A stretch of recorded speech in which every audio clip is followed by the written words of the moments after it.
In the White House, President Eisenhower signs the proclamation that makes Alaska's entry into the Union official, nearly 92 years after Lincoln's Secretary of State bought the territory from the Russian Tsar for $7 million. The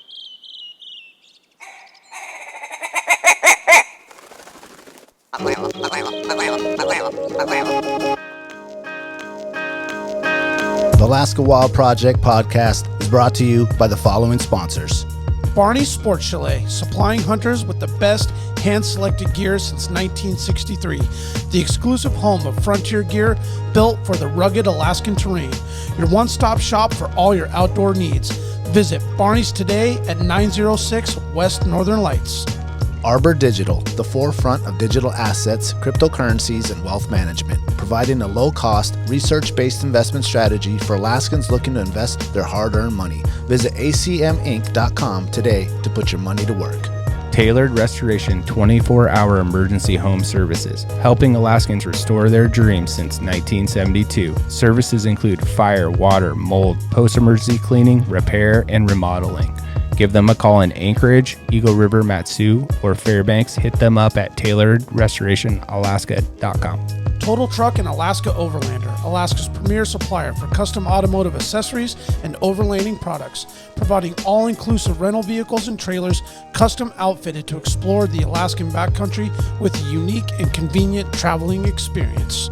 Serrano's Mexican Grill, 2 locations, one on Tudor, one on Northern Lights. The Northern Lights location has their new tequila bar. Check it out. Also see their daily specials at serranosmexicangrill.com. TheTreehouseAK.com, located at 341 Boniface Parkway, Alaska's own and grown cannabis and CBD store. Ask the bud tender what the strain of the day is to get your 10% off. The Treehouse, where the culture lives. The Connoisseur Lounge, Alaska's premier locally owned and operated cannabis retailer, located in the heart of Palmer, Alaska. Their cultivated products include Snowcap Romance, Aurora Haze, Super Glue, and much more. Find them at theconnoisseurlounge.net. AKO Farms, located in Sitka, Alaska, built from the ground up with concentrates as their single motivation, with exclusive products such as their sugar wax, full spectrum diamond sauce carts, and more. Ask your local bud tender about AKO. Marijuana has intoxicating effects and may be habit-forming and addictive. Marijuana impairs concentration, coordination, and judgment. Do not operate a vehicle or machinery under the influence. There are health risks associated with consumption of marijuana. For the use of only by adults 21 and older. Keep out of the reach of children, and marijuana should not be used by women who are pregnant or breastfeeding. The Bait Shack, located on Ship Creek upstream of the bridge. Can't miss the bright red shack. They're the go-to fishing gear rental and guide service on Ship Creek. Tight lines and fish on. Come hook into the action with them. Hit them up at thebaitshackak.com. Anchortown Dogs, located on 4th Avenue across from the old 4th Avenue Theater. Look for the blue and gold umbrella. From reindeer dogs to bomb euros, they've got you covered. Anchortown Dogs, your local gourmet hot dog and sausage cart. Crude Magazine, Alaska-based media outlet using the last frontier as a springboard to discover larger truths about the cultures of our great state. Read more at crudemag.com. Lawn Pro AK, Alaska's year-round professional property maintenance team. Services include snow and ice management, weekly lawn care, and more. Get your free estimate today at lawnproak.com. Double Shovel Cider Company, located off of Arctic and 58th. Handcrafted Alaskan-made colonial ciders. They also have a tap room downtown on the corner of 5th and E. Stop by today and taste an award-winning cider. Lady with a Plan, your own Alaska event planner. From scouting the perfect location to planning the tiniest details, specializing in event management and production for intimate social gatherings. Find Lady with a Plan on Instagram. So maybe you just go ahead and do the float. I stop right there. Oh, really? When you hit the highway. Okay. Yeah. Ooh, and you, so I would take it you've done the Matanuska though. Yeah. Oh, that's got to be fun too. Yeah. Yeah. Cold. Have you done Campbell Creek though? I haven't. I'm afraid of the shopping carts that are all in there. Oh, is it? That was the hazards. Where I learned to raft on a tire. Yeah, or the Walmart one. Yeah, I was gonna say just a floaty, man, with some cup holders. Yeah. Bring a little boat paddle, like the little blue handle with the yellow, from like the eagle. It's called like the Seahawk. The eagle, I think it was. Something like that. Yeah. In high school, we used to float or grab one of those little cheap like Walmart raft things. It's like almost like a Packraft, kind of like what, but doesn't really work. And we'd hike up in Bicentennial. It's like a one-time use. Yeah, and we'd go up Bicentennial up there and take it down some shit we shouldn't be taking it down. And it was super fun. Imagine there's a lot of hospital runs that resulted from folks underestimating that situation. We're like Gumby back then, you know? Yeah. Just get after it. You just bounce off the rocks.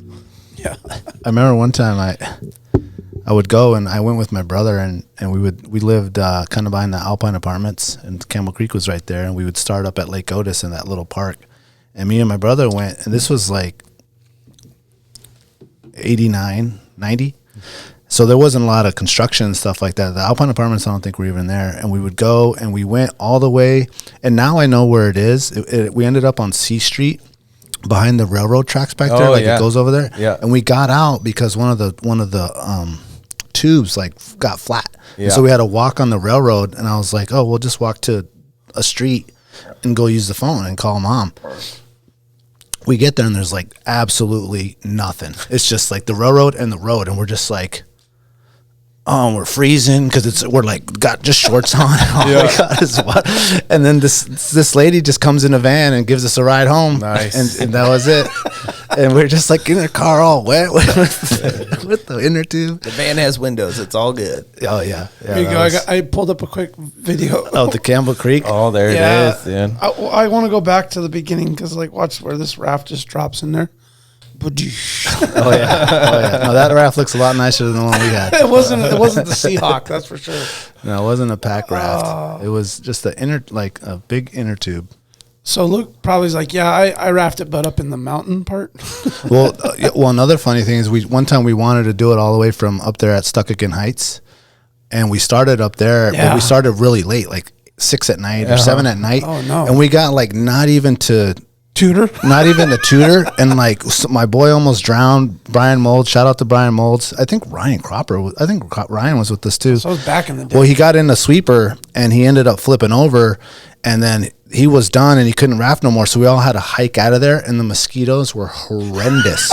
And we all just have like little shorts on. So it must have been like what, like the third week of June, probably. We have no shoes, no clothes, and we're like hiking through the mountain, back up to the car. Oh, it was a nightmare. It was a nightmare. Military land there. Yes. Well, welcome to Alaska Wild Project, episode 56. We have Luc Mehl here.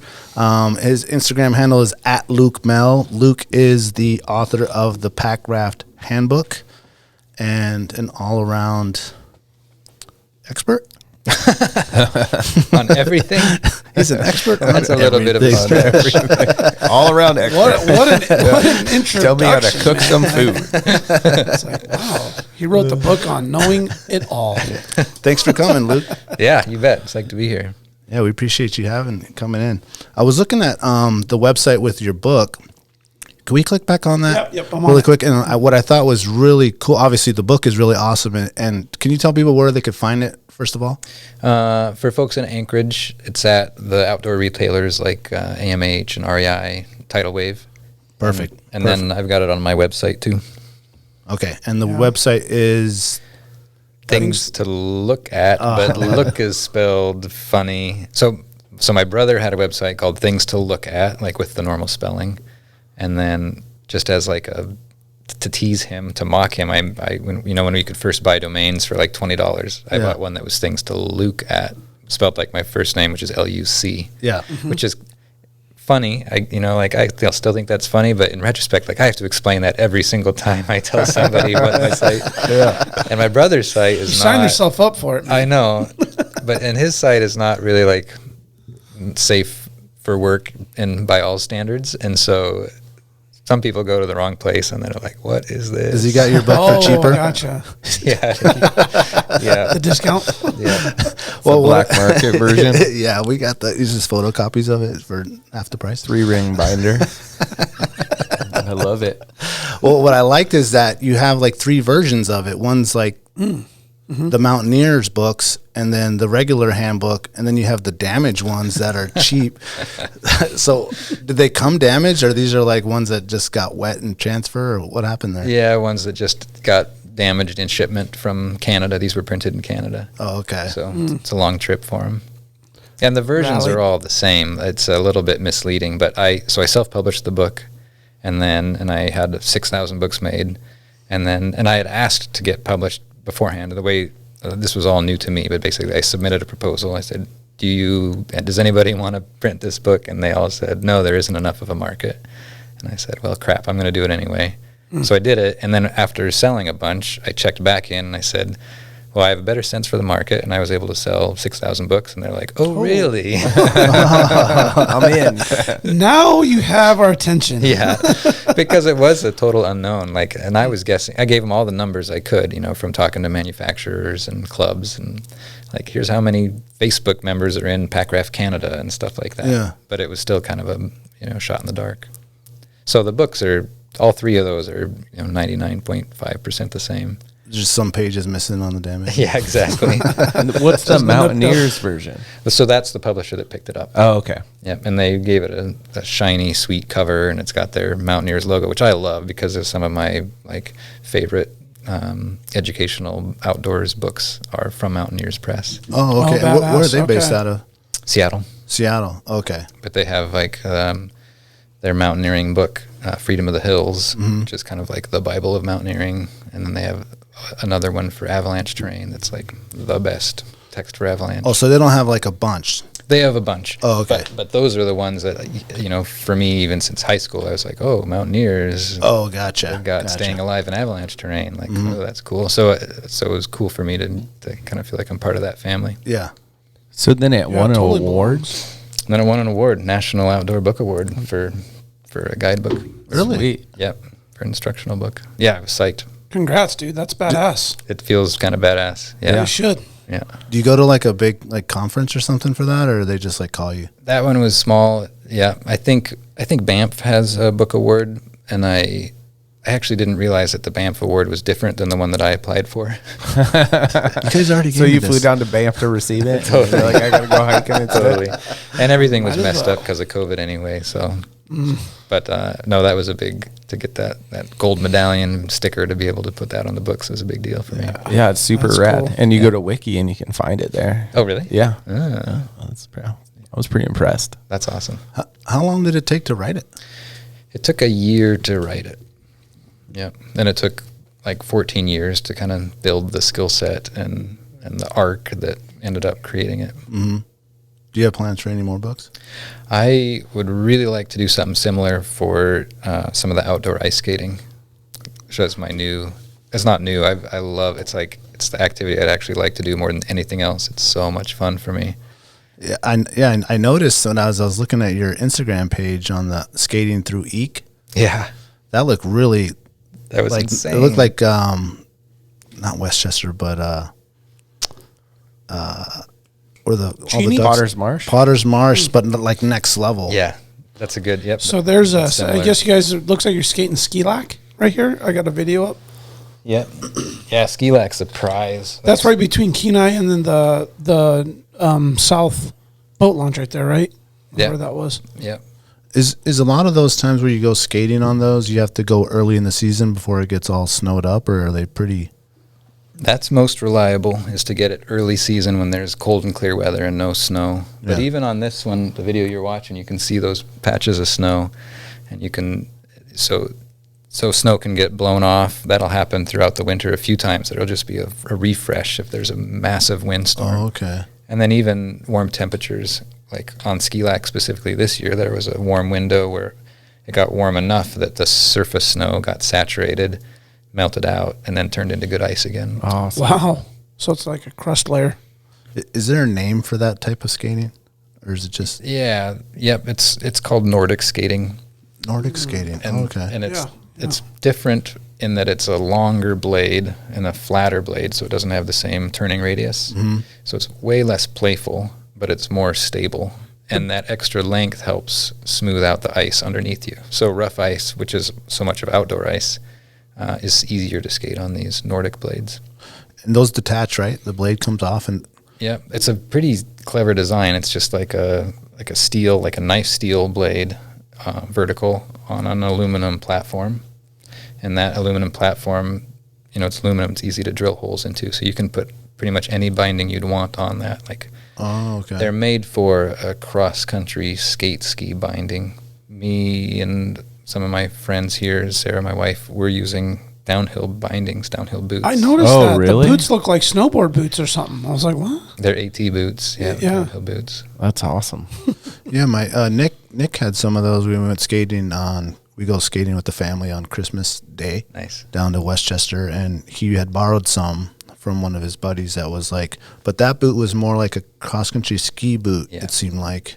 That's and like and a he skate walked in ski with boot? those. I was like, did you bring skates? And he's like, yeah. And he just was like, and put them on and went. I was like, cool. But he was saying that it's different than like hockey skates. Like he was like, he had to like figure it out how to go, you know? I've been doing some research and anticipating writing this book, in the next year or two. And one thing that was super cool for me to learn was so a bunch of the skating technique and equipment evolved in Northern Europe. And depending on where you were in Northern Europe, you had different skating conditions. So like in England, they had these small ponds. And so those skaters got really interested in playful turns and getting on the outside edge and actually like etching figures. That's where the figure comes from, figure skating. It's not like doing it's not like doing spins and anything. It's carving, etching into the ice surface. Oh. And then in like the Netherlands, where they have all these canals and long open waterways, they're just covering ground. It's an actual form of travel. Yeah. Yeah, that's right. Right? Yep.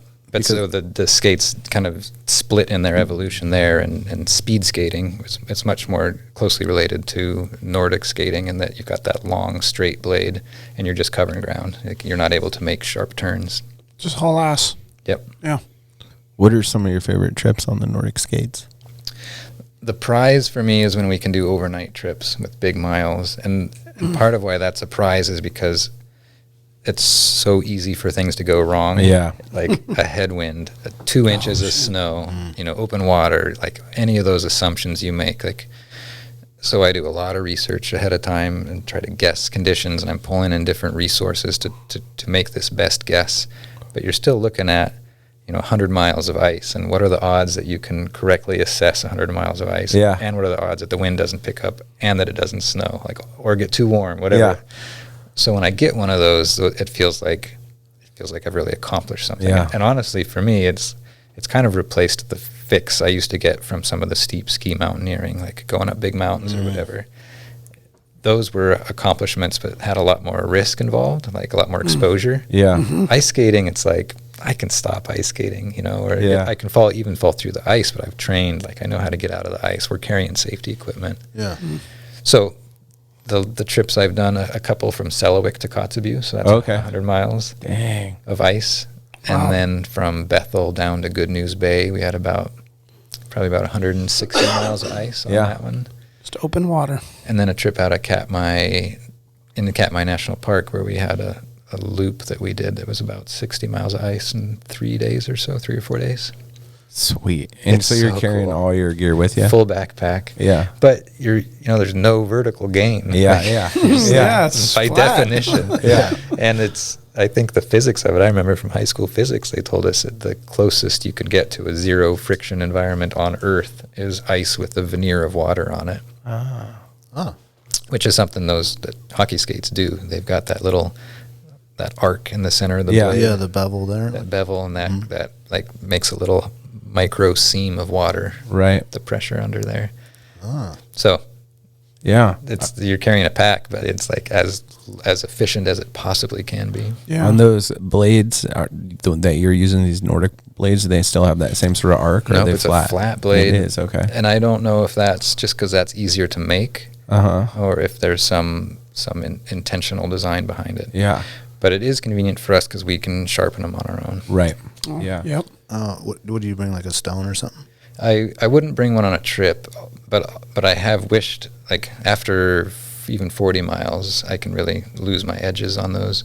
But I sharpen them at home, and I've brought a little, like a snowboard edge tuner. steel edge tuner. I brought that on a trip, but not used it. So would our like speed sticks for sweet stick? Yeah, for getting our hockey sticks, our skates. Like if your skate gets damaged mid game, we can use this little speed stick to kind of give it. Have you seen those? I need to know about that. It's called a sweet stick. I always called them speed sticks. Yeah, it's a sweet stick, and you can get it at Champion's Choice. Yeah. And actually pull it up. It just looks like a little V, and then you just run it across the blade. Yeah. Or you can run it this way or this way, so that whatever like sharpen you're trying to do. To deburr it. Yeah. Yeah.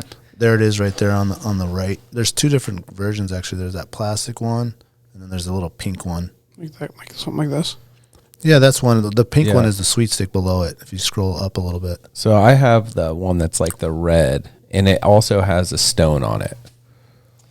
Yeah, the V part of it wouldn't be a great fit, but I would be real interested in trying that out. I'm new to the hockey world. I started because I'm loving these distance skating trips so much. I'm like, man, I need to learn how to do the playful skating. I got new skates this year. I'm playing pickup hockey. I freaking What are you doing tomorrow night about 8:15? Well, I'm terrible. I'm terrible. That's the bad news. We'll make you look bad. We're all awful. We all get too old for playing hockey. That's part of it. I'm like, man, I'm 43. I should not be picking up hockey. It's so fun. It's so fun. You're gonna love it because it's like the trajectory is just up for you, and everyone else is coming down, and eventually you're gonna collide. Yep. Sounds good. Everyone ends up in men's league. Yeah. That's right, man. No matter what level you get to, It don't matter. it always ends right there. Now back to the skate with the boot. Is it designed so that you can actually carry weight, or so that you can go distance and have comfort? It's designed for distance, and those boots have a little bit of ankle support, but they're warmer, they're more comfortable than hockey or figure skates. So that's all part of the appeal for for the Nordic skate. For folks that that didn't grow up skating or that aren't real comfortable on skates, the Nordic, because they're longer and because they're in a boot that maybe you already own, like it's just an easier entry point. Yeah. These skates are, you can get a pair for $100, and then the bindings maybe $60 on the cheap end for both of those. But that's not a crazy entry point for a winter sport, Not at all. That's really cheap. I mean, hockey skates are like $500 to just get a normal pair. And ski boots will be that much. So it kind of depends. Like, if you've already, so much of the, like Anchorage has a huge ski population. So for that whole crowd, they invest another $160, another $200, and they've got this activity that they can do before the snow's in. Yeah. For me, it was a big shoulder season filler for me. It was like between being able to boat and being able to ski. I'm getting restless. What can I do? Yeah. I got friends who are out skating. Yeah.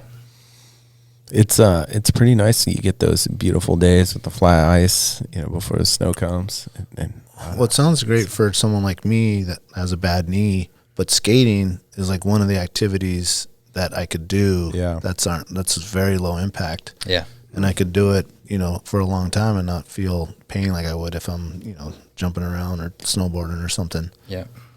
Yeah, and when you get Eklutna and Portage Lake, like those are big days you can have on ice, 25 miles easy. Yeah. It's pretty cool. When you do the overnighters, are you looking to find a patch of land? Or are you camping right on the lake or the river? It's a lot warmer to sleep on land, on snow, than it is on ice. Okay. Yeah. Snow insulates. Yeah. Right. Yeah, what like inspired you or got you on that kick? Is there like a moment or something you tried or someone got you into it? It started because I was watching people kind of fill in that shoulder season gap.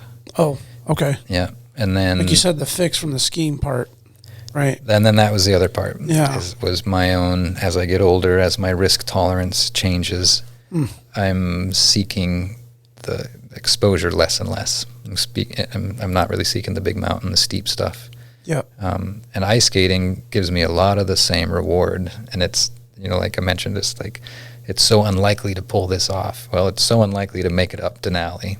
I get a lot of that same reward, even though I don't have to feel like I'm putting myself at risk. And of course there are risks involved, and I'm learning about that too. Like I just took a 40-hour ice rescue training in Maine to like beef up my own understanding of what can go wrong and how to help when it does.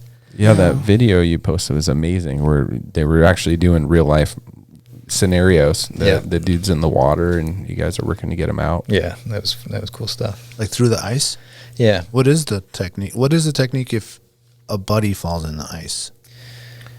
The basics of it are that everybody should be wearing ice picks. I don't know if you've seen these, but they're just like plastic handles that have a sharp end, like a nail head, like a, I don't know, 8D nail or something. And we wear those around our neck so that when you fall through, they're easy to access, and that gives you traction on the ice. And you turn around to crawl out the same way that you went in. And that's because wherever you came from, at some point that supported you. Right. But you don't know that about moving forward. So it's a little bit of like the devil you know. Yeah. You know. So you turn around, you get those picks out on the ice with like laying your forearms flat on the surface of the ice, and then you try to lift your legs up to the surface and just gently kick as you're using your kind of short throw, like 6-inch, 10-inch reach with right, left, trying to use the picks to pull yourself forward. I think I got a pretty good idea. Oh, of that's what a we're good talking picture about right there. Yeah, that's exactly it. Yeah. And so did you get in the water and try that? Yeah. Yeah. A bunch of times. And eventually I get comfortable with the form and I'm like, I want to try this without the picks. And you can do it, but it was sure valuable to have practiced it first. Yeah. And you were dry suited up the whole time? In the course, we're wearing full on ice rescue suits, right, which are a little different than dry suits. And I have not yet practiced in just my street clothes. And I want to, and I will, but it's like, I want that cabin to be right there. Yeah, there's got to be a full scenario it's going to be cold. Yeah. But there's so much value in practicing the making the scenario as real as possible. Absolutely. Yeah. Yeah. Well, especially when you're wearing, a puffy coat or whatever it is you're wearing. Something that'll just sink you. Yeah. Yeah. So do you choose your gear based on that? Yeah, that's part of it. Yeah. Something we have in our backpacks is the spare puffy clothes in a dry bag. And the dry bag is partly to keep things dry, but it's also to trap air, and then that provides some flotation. Yeah, some buoyancy. Yeah. Sometimes we would wear a life vest if we know the ice is sketchy. But then here too, like this is a sign of my age. Like if I know the ice is sketchy, maybe I should just go play hockey at Westchester. Yeah. So, but that's it. We've got a stove, like a little can, like a jet boil canister, smallest canister there, just for like quick hot water if somebody went in. And then you do the sleeping bag with the Nalgene trick, or what would you do? If I was helping somebody that was potentially hypothermic or moving towards hypothermia, getting water inside them, hot water, heat inside them is more effective than having that bottle with them. So sugary hot fluids. Okay. That'd be the priority, like easy sugar. Like what's the easiest thing that you can metabolize? And try to get them firing from within, because they are the best way to warm themselves. But for Makes sure, sense. You got a sleeping bag, you got a space blanket. Yeah. Yep, wrap up and all that stuff. Get somebody else in there. But you really want that heat to come from the inside. Yeah. We got a buddy, Tangy, who just goes skin to skin direct. Yeah, he does. He saved a lot of people. It's like, it's not even that cold out here. What are you doing? He's like, get down to your boxers. We're snuggling up. I'm just happy we have friends like that. Yeah, he's willing to do it. Yeah. So that's it's a die hard, ride or die. Where do they sell those picks? Is there somewhere in town that can outfit like the skates and the... AMH sells the skates, and I suspect they sell the picks. There's a brand making skates. There's a couple guys here that the Packraft video you just showed, actually, that was one of those guys, Paxton Welber. Oh, okay. And he's making skates. Their brand is called Ermin. And so it's pretty cool, Alaska company. Oh, that's awesome. And I bet they're selling those picks too. Yeah. And then there's a store on the East Coast online. It's called like NordicSkater.com, and they're a great source for all this stuff. Mm-hmm. Is there a good blog out there where you guys are kind of communicating on, hey, this looks like it's going to be in good conditions, on Saturday? There's a Facebook group, that's really good about that. I think it's called Nordic Skate South Central or something like that.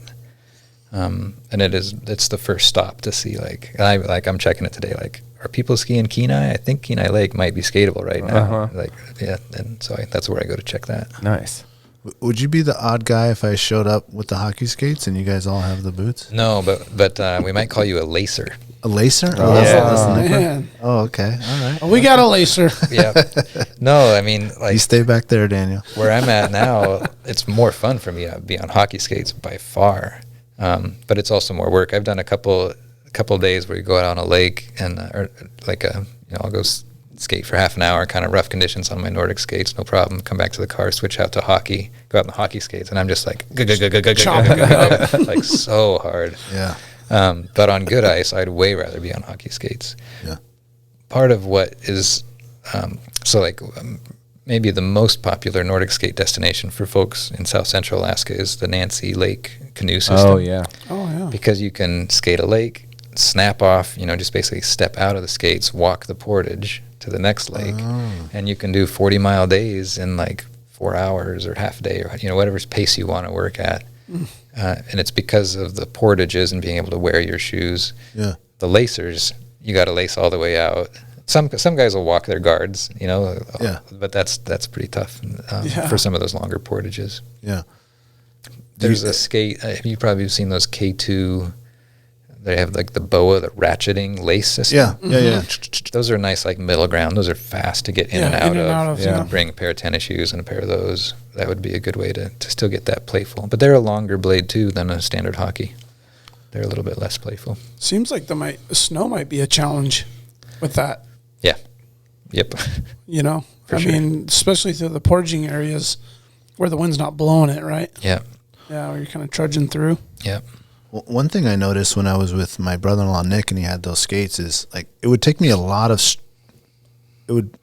strokes to do like the same amount of his ease of just like once you got going, like just one little push or two pushes, he's just like gliding. gliding. Much more force. Oh, he was just gliding. I'd do like 10 to his Like 2. Yeah.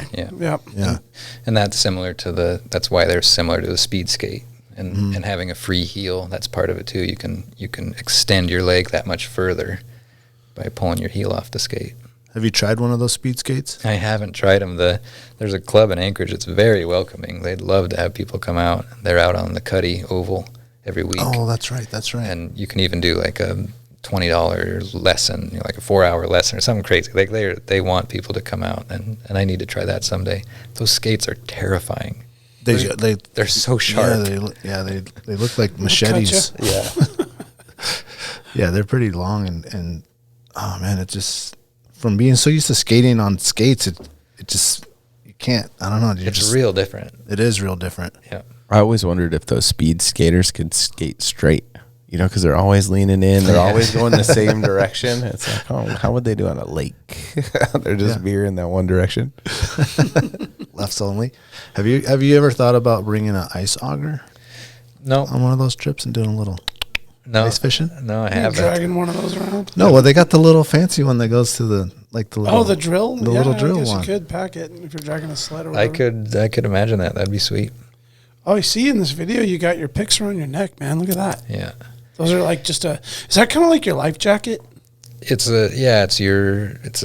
safety equipment, and you want it to be easily accessible. The ice rescue suits actually have little pockets on your on the wrists on the outside of the suit, but these little pockets where each pocket would have one of those picks and a lanyard to keep it on you. So it's same idea. It's just quick access either from your wrists or from your neck. Do you guys wear the inflatable life preservers, or do you ever consider that in maybe some of the conditions and things that you're doing? Or would that be even effective? Yeah, it'd be great. What's that called? It has a technical term name. Sorry. The PFD. Yes, PFD.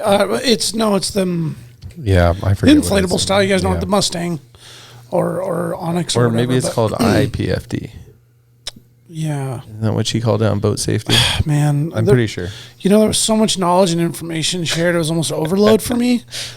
Anyway, but has that ever been considered? Yeah, and those are definitely recommended for ice fishers and skaters. Yeah, especially these big like expedition style lakes, right? Yep. I personally would be more inclined to bring a foam vest, and part of that is because it's warm. Yeah, yeah. There's a little bit of like cushion if you did fall and break. I'd be nervous about an inflatable popping. But I asked about this in that ice training I took, and they said, yeah, no, they're legit. It's worth wearing them for sure. Mm-hmm.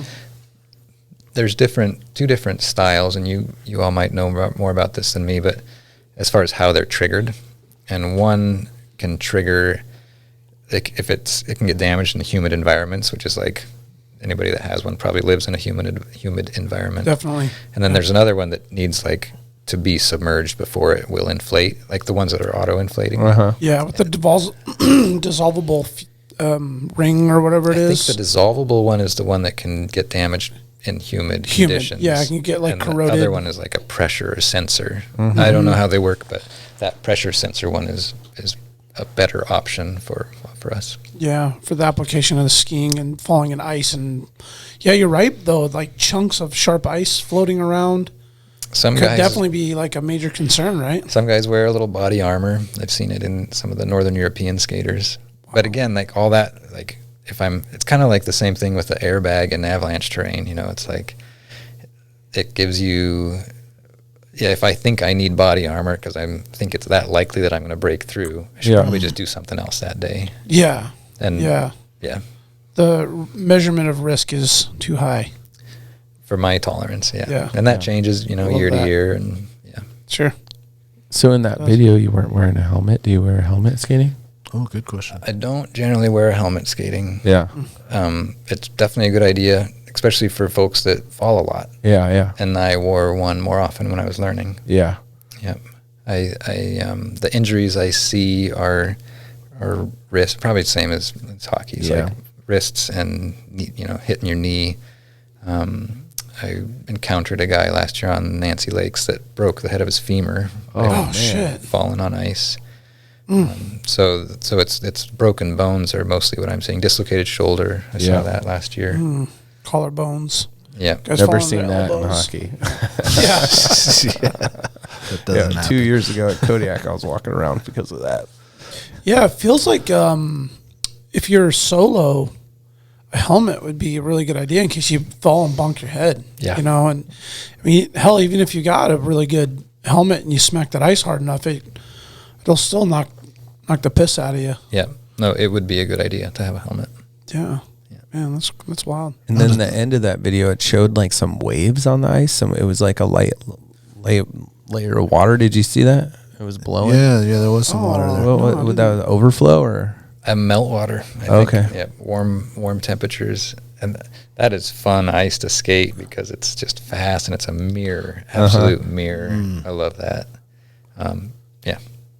It looked really cool. It's really cool. That was pretty wild. That was, I think the video you're talking about was Ski Lac, and we skated it kind of on a whim, like I had done my homework, which is mostly looking at satellite imagery, and I was like, I think Ski Lac's got potential for ice. So we were down there anyway for a cabin. We had one of those public cabins rented. Checked out Ski Lac at like 3 o'clock, sunsets at 3:30. So it's just perfect, like watching the sun reflect on that mirror ice. And then there was a real warm wind, which is why there was water on the surface. Yeah. We spent the night down there. We went back the next morning, and the ice had thinned by 3 inches overnight. Holy cow! Wow. We'd measured it before. We measured it after. So it's like legit. It's like real data. Damn. Just from that warm wind. Yeah. Just ablating ice, water. Back into the air. Was that spring? No, that was it November or December this year. Oh, and the ice was thin. Went from 5 inches to 2 inches.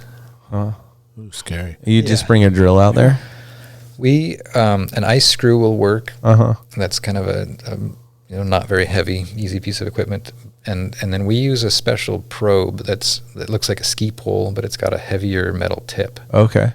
And that thing is just solid gold. The thing's awesome because you can basically calibrate it. Like a snap from my wrist tells me whether the ice will support me or not. Really? I can also just keep chipping away at it like an auger, like chip, chip, chip, chip, and get down 3 inches, 4 inches, and see if it's, we're told and we teach 4 inches is what you want for ice fishing, for ice skating. And you can get by on 1 inch, but then it's pretty, you can do the calculations there on your risk and how likely it is for something to go wrong. I'd be fine playing around on a couple inches at Potter's Marsh, where if I break through, it's going to be like knee deep. Yeah. But Ski Lac, like, no way. That is a badass lake. It's huge. It's cold. There's current Super coming deep. through under Kenai. It's super deep. Yeah. So, but anyway, you can use that ice probe to chip your way down and get a sense for how. So it's all mechanical. It doesn't have like resistivity or something. No, it's just caveman style. Yeah. That's rad. Have you ever encountered any animals on the lakes, like crossing the lake, or they try to avoid that? I've seen a couple coyotes on lakes, and then I've seen a beaver under me. And, really? Oh, whoa. And a That's muskrat under me. Oh man! And the muskrat was probably the coolest because it was this weird ice that had I think it was in the spring, so it had kind of collapsed and refrozen. So there was a little bit of an arch in the ice underneath me, and there was an air pocket at the apex of that arch. So probably 18 inches below me, but this little seam of air. And I watched this muskrat go in there and breathe that and then move on. It was so cool. Super cool. That is so rad. Man. Oh man, that's What a cool. what a badass little critter to Totally. know that he can do that. Yeah. And those guys are around all the time, but I don't see a lot of muskrat. Like they're hard to see. They're not hanging out. They're at Westchester. That was at like Jim Lake out of Palmer, out of Butte, like just past Butte. What I'm saying is I seen them at Westchester. You've seen it at Westchester? Seriously? Yeah, the other day I drove by and I seen one jump out of the ice and scoot across and then go down. I'm jealous. And we had someone on the podcast, we were asking about that, and they're kind of like hum about it, like they didn't want people to know, but they're out there. Yeah, they are. Yeah, who were we talking to about that? I don't know. Was it the fishing game, folks? It was the fishing game. When we went to The sheep. the Jewel Lake Jamboree, we had the fish and game biologist come on, and I asked her about that, and she said, yeah, they can be found, and be careful with your dogs. Yeah, they get a little ornery. Yeah. Yeah. You saw a beaver once too? Yeah, beaver underneath too. Yeah. Just for a flash. Like I tried, I wanted to track it and follow around the top, but it was gone. Yeah.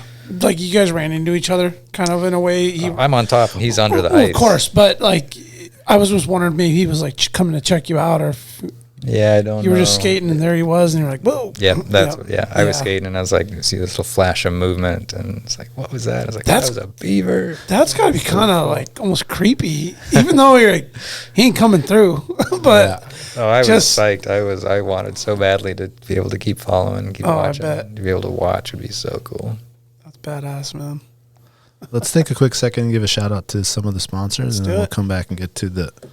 We jumped right to ice skating, skipped over the whole Packraft deal. Oh man, dude, that was fun. I promise we're gonna get to that, guys. Barney Sports Chalet, supplying hunters with the best hand-selected gear since 1963. Barney specializes in supplying hunters with the absolute best Alaskan-proven gear on the market for some of nature's most rugged and demanding terrain.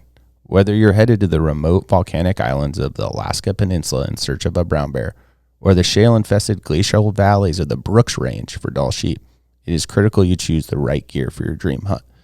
Don't miss Barney's exclusive brand, Frontier Gear of Alaska, tested from the high mountains of Tajikistan to the extreme conditions of Alaska. These products were designed for high performance and durability. Frontier Gear was derived from decades of experience hunting big game in Alaska. Paired with other top brands, it provides you the absolute best gear selection anywhere in the world. Stop in at Barney Sports Chalet in Anchorage on Northern Lights or check out their custom website and reference tool at barneysports.com. Arbor Digital, based in Anchorage, Alaska, is your go-to wealth management company. Arbor Digital is at the forefront of digital assets and cryptocurrencies. If you've been looking to invest your hard-earned money or just want to learn more about crypto, blockchain technology, or digital investments, give their website, acminc.com, a visit.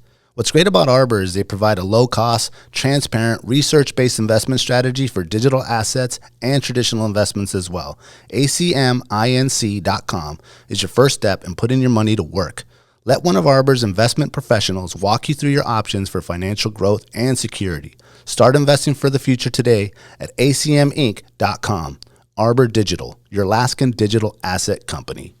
Total Truck and Alaska Overlander, Alaska's premier supplier for custom automotive accessories and overlanding products, providing all-inclusive rental vehicles and trailers custom outfitted to explore the Alaskan backcountry with a unique and convenient traveling experience. At Total Truck, you can find brands such as ARE, RSI Smart Caps, Goose Gear, iCamper, Front Runner, Rigid Lights, Rhino Linings bed liners, and everything you need to outfit your truck or SUV. Alaska Overlander provides 4x4 vehicles and expedition trailers, custom modified for Alaskan adventures and outfitted with rooftop tents, fridges, and all the camping and cooking gear you need to start exploring.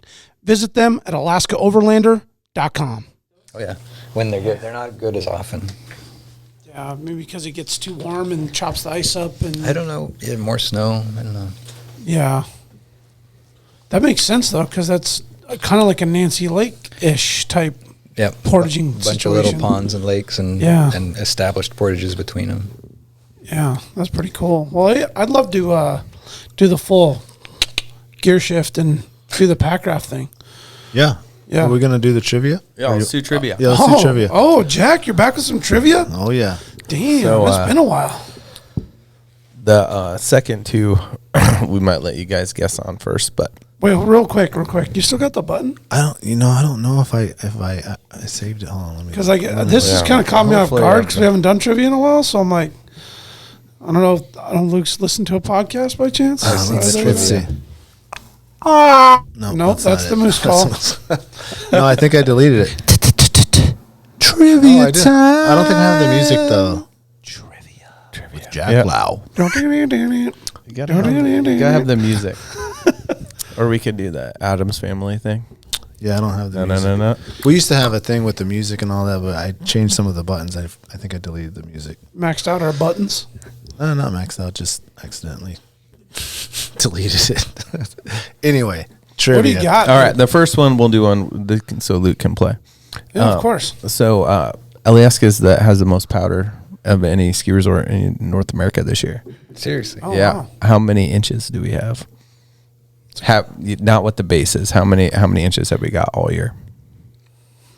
It's a good Total? question. Yeah, total. On Alaska. At Alaska. I feel like I want to let Luke answer first because he seems like he's way smarter about this stuff than me. Yeah, so Luke, I'll cheat off your answer. And I'll go full extreme. I'm going to guess 380. In the hundreds. That's a lot. It's a lot. I wasn't going to guess That's that like much. 25 feet of snow or something. Yeah, I was gonna say 180. Yeah, 250 for me. 657. Whoa. Damn. It's a fuck ton. Where do they measure it at? Is there like a certain spot where like this is where it's the Just goes deepest? up and down, up and It's down. probably like right outside the tram. I don't know. Do you know? I don't know either. And I know it's just like what falls. Like that's the height. And then, of course, it compresses. Yeah. Well, I think the base is like 137. Well, we had that like I remember. mega storm where we got like a fuck ton of snow in November. Where we had the avalanches that were coming across the road and the whole. I know line. when Alaska finally opened, because they're opening late now, you know, they're still kind of running with the old owner's schedule. But like growing up, like it would open before Thanksgiving. And now it's opening about a month later. Mm-hmm. I think it was like the Right around 11th Christmas. or 15th of December this year. We had more snow than most resorts get in a year. Hmm. So, Oh wow. yeah, we were. What was the number again? 657. Damn. I'd like to know where they measure that at. Like, there's probably a part where like this is where it's the deepest. It's probably right. And it's probably not at the bottom so that the rain doesn't mess up the Yeah. numbers. It's 55. That's the next 55 trivia. feet of snow. Yeah. No? Insane. What's that? 55 feet of snow. Oh, I don't know. Did you do the math? I did. Yeah, that sounds about right then. That's insane. Yeah, it's awesome. It's so crazy. They're getting 10-inch days all the time this year. You know, I was wondering about this winter, as we're approaching like spring bear. One of my favorite things is just go like look for bears. I love hunting bears, but it's the most fun to just go take glass and find them when they're coming out of dens. It's really cool. But I'm kind of worried this spring last about year some of these areas that maybe Like too much stuff? Yeah, like it suffocates them and buries them, and then they never get thought out. about that. Yeah, Yeah. Is that a thing? I think they'd be Oh, yeah, like that's a thing. almost more protected, right? Because that snow base, because they're not in this super steep stuff, you know. Yeah. So the snow base would get bigger and bigger. Yeah, I mean, there's just like, I think, was it like 2000? Oh man, what was it, guys? When we got like record snow, it was like 2008. Yeah, something or like something that. like that. Yeah. I remember like 1988. I remember like we had a That's when we Mondo used to year get in the snow. late 2000s. yeah. I mean, I had some buddies go to Soldovia to go do some black bear hunting, and there was like ungodly amounts of black bears the year before, and they went out there that spring and didn't see a bear. And Yeah. the locals were like, "Wow, I come out on my porch and I see 20 bears a day up on the hill up there, and there was nothing. The Yeah. snow just wiped them out." I've never heard of that. Yeah, Have you heard of that? No. it's a thing. So It we is a thing? we had a lot of snow last year. I mean, it wasn't this much, but we had a lot of snow. And Yeah, I 55 went to feet. go hike this peak on night in May. Couldn't do it. Well, Oh, 'cause I the could have snow done was- it. I didn't want to do it without You were gonna snow. you were gonna ski it. No, I was also going to ski that. That was not that one. But Oh, okay. yeah, that same trip we're skiing, but that we were skiing in like Cole Ross. Oh, right. But night I wanted to hike a peak, and I did not want to hike it in snow. So like, some badass mountaineers could totally have climbed it. But then I went back in June to climb it, and it still had snow on it, and so couldn't do it until July. Oh, So like you're saying, it seems like the snow is staying longer. Yeah, I think that one year it put a dent in the Prince William Sound black bears too. Population. Yeah, just in the areas where they're denting high, and Valdez, Cordova, Whittier, all those areas in the mountains. Just put the hammer down on them. It seems They like they'll bounce back come fast. out way later. So Yeah, it also definitely. might like leave the impression if you go like in the normal time and Yeah. then they're just not out. Yeah, and then by the time they come out, it's green, and you're salmon fishing now. Yeah. Yep. All right. Next question. So there's a race in Alaska called the Alaska Mountain Wilderness Classic. What year was it established? So a little backstory. Hold I on, thought is they only Lucas- did this a couple times. okay. I'm gonna go with 1987. Oh, it's just full go. Yeah. Yep, I like that year. There's a lot of good snow that year. All right, seems like guys would be doing that. 1992. I think 81. It was 82. Okay. Oh, Yeah, you're damn close. I thought they just had done it a couple times. I didn't know it was like an That's weird. annual 30 thing. times. Yeah. Yeah. And then they kind of pick like a route and they keep it for about 3 years and then move on to a new route. And I don't think any routes have repeated. They do repeat routes. Oh, they do? Okay. So what's the skinny on this race, real quick? What can we get a? Yeah, it's I think it started basically as a glorified bar bet, which was like Perfect. I'm gonna ski Some lodge from here somewhere? to here. Same yeah. thing as Mount Marathon, right? Is that right? Yeah, that was a bar bet. It was a too. bar bet. Yeah. Yeah, okay, same idea. Oh, And then they're like, yeah, let's do that. And the first one, Summer Classic, was on Kenai Peninsula from Hope to Homer. And you're given a starting point and an end point, and you kind of have full reign over how you connect those points. Got to be completely self-sufficient, self-rescue. No motors, no mechanized anything. No support, that's right? the short version. Carry everything on your back, perfect. basically. it's perfect. Yeah. Yeah, it's a bar bet mountaineering race. All right. I bet I could do this to this. So the Wilderness Classic has a sister race. What is that? I'm going to say the Chugach Mountain Race. Is that what you're asking the name? Yeah. Okay. What is like the event that is the sister? The Alpine Classic Ooh, that's a good one. just came to me. My guess is you're thinking of the Alaska Cross. It's a Alaska Ski Classic. Okay. Is that also the same thing? We consider that as the classic also. Like the two classics are Oh, like there's okay. a winter one and there's a summer one. All right. Damn, What so was that's pretty that damn you close. called? There's a race that I think is organized out of Fairbanks called Alaska Cross that is even more grassroots. It's shorter distance, smaller number of participants, and like even less presence on the internet. Okay. Yeah. Nice. So that one's truly a bar bet. Yeah, that one's still just hasn't evolved from the bar bet status. I've been super interested in this race since I Yeah, heard let's- about let's it. get into it. But now we have our first participant and winner on the show. Oh, you won the race. You're not Yeah. only the player, you're the president. Okay, I gotcha. You remember that What commercial year was that? with the hair thing? There were a couple do. years. That was at 88, 1988. Not just a client. I'm the president. That's what it was. So Sorry, I've been so distracted. That was so funny. the one that I was looking at was 2012. You'll have to. So I've done like 14 of these or something. Oh, you have? Yeah. So they kind of blur together. Yeah. What was 2012? That was Thompson Pass to Lakina River, Yeah. and That was hard. you won it in 2012. Did you win another one? Not on that route, but some of the other. Oh, you did. Okay. Yeah. Oh, yeah. Like how many right. time champion you're? Well, so here's the thing: is that it's not.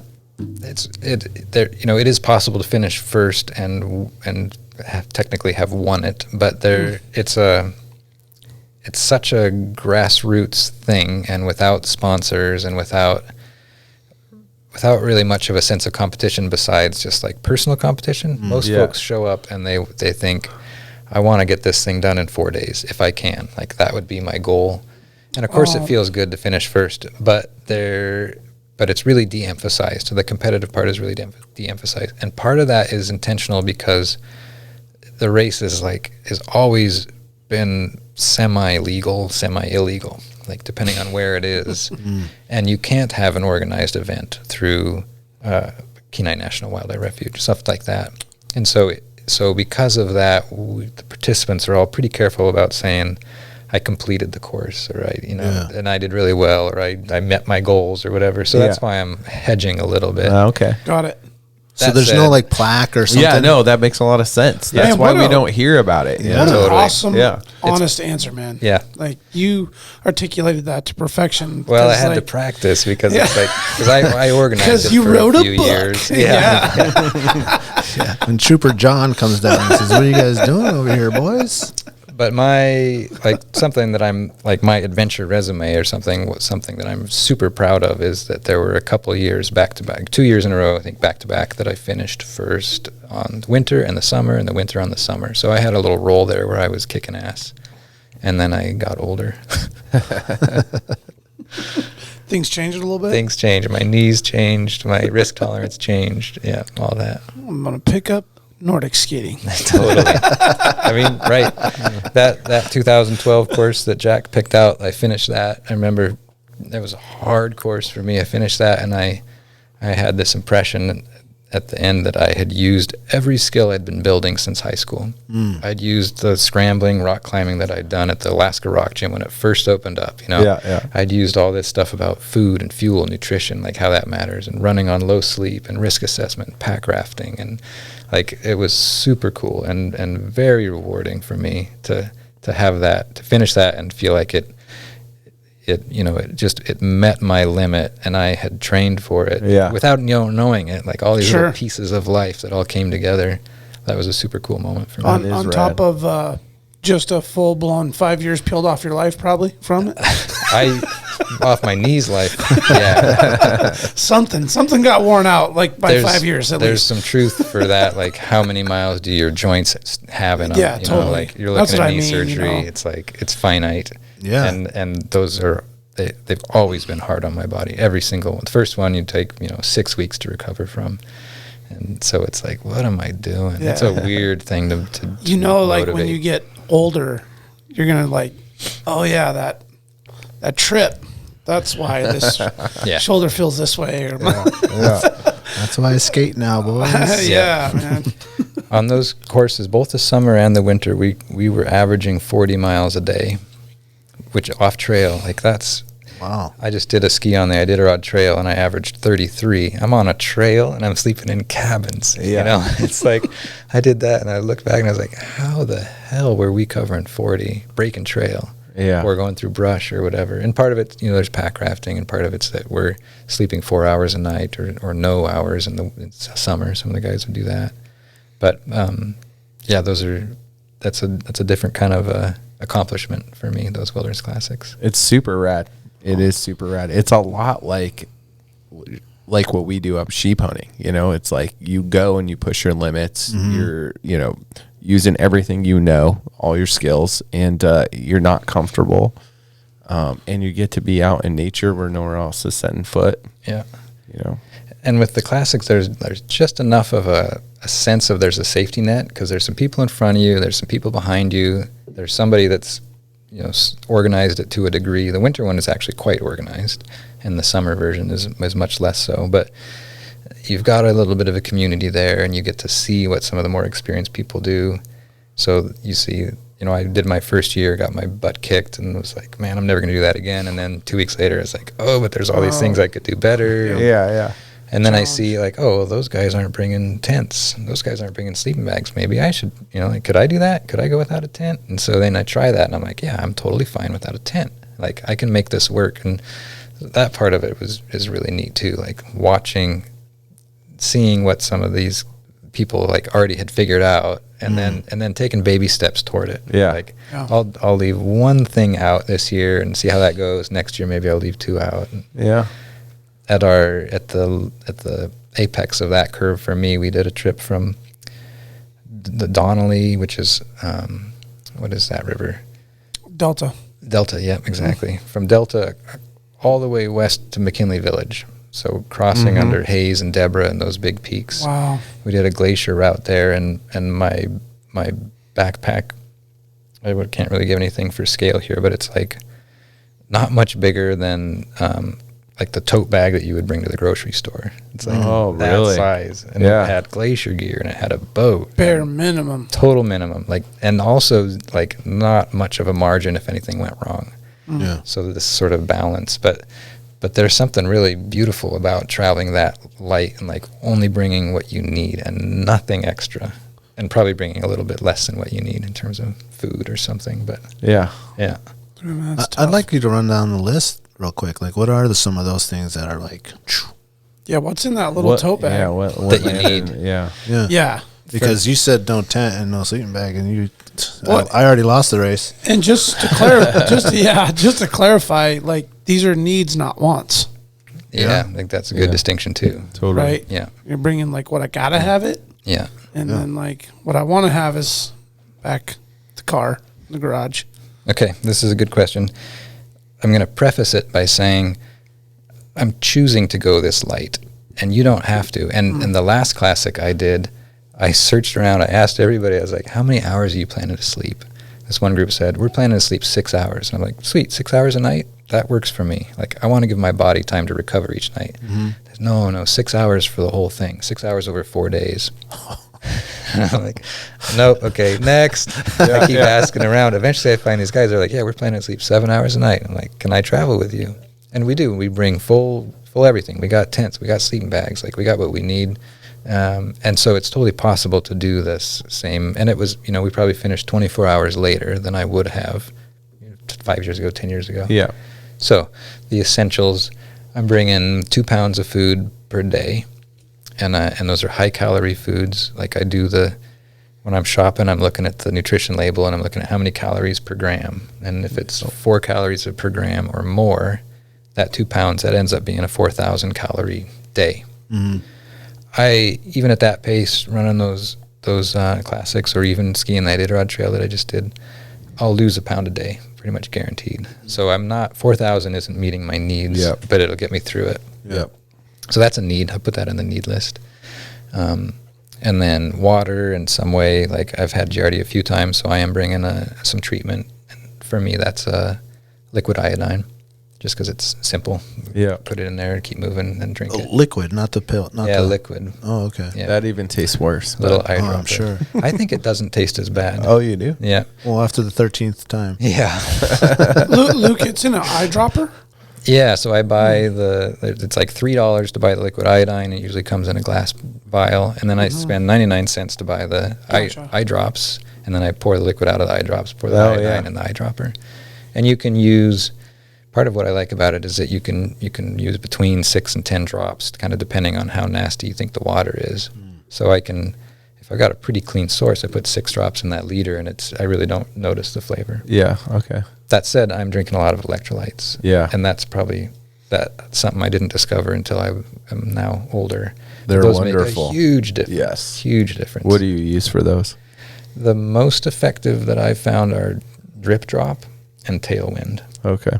And I've got some Element, which is kind of a new, to me, salt one. Mm-hmm. And that's good too. But drip drop is amazing, and tailwind has calories as well.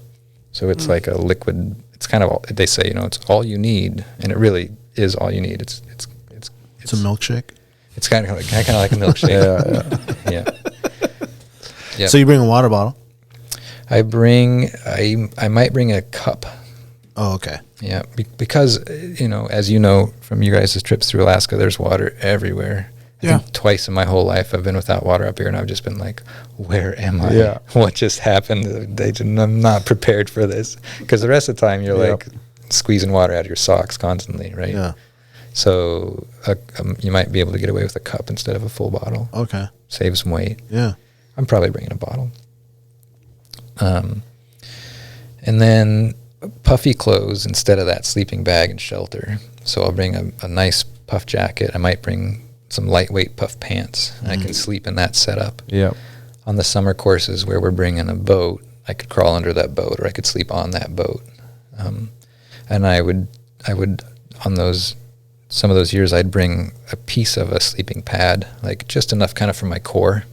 For your hips. Yep. Mm-hmm. So when you lay on your side, it's not just digging into the rocks and shit. But also for insulation. Oh, yeah. Mm-hmm. Just like the half-inch closed cell foam pad. The Z seat. Yeah.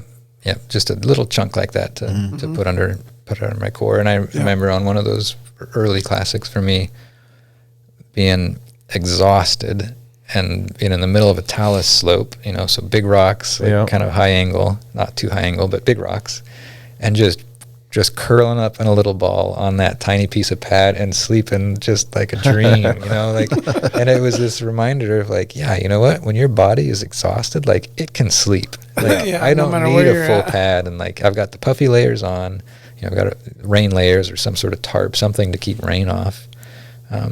But that would be enough to let me sleep enough to recover, and then I'm up and moving again. Yeah.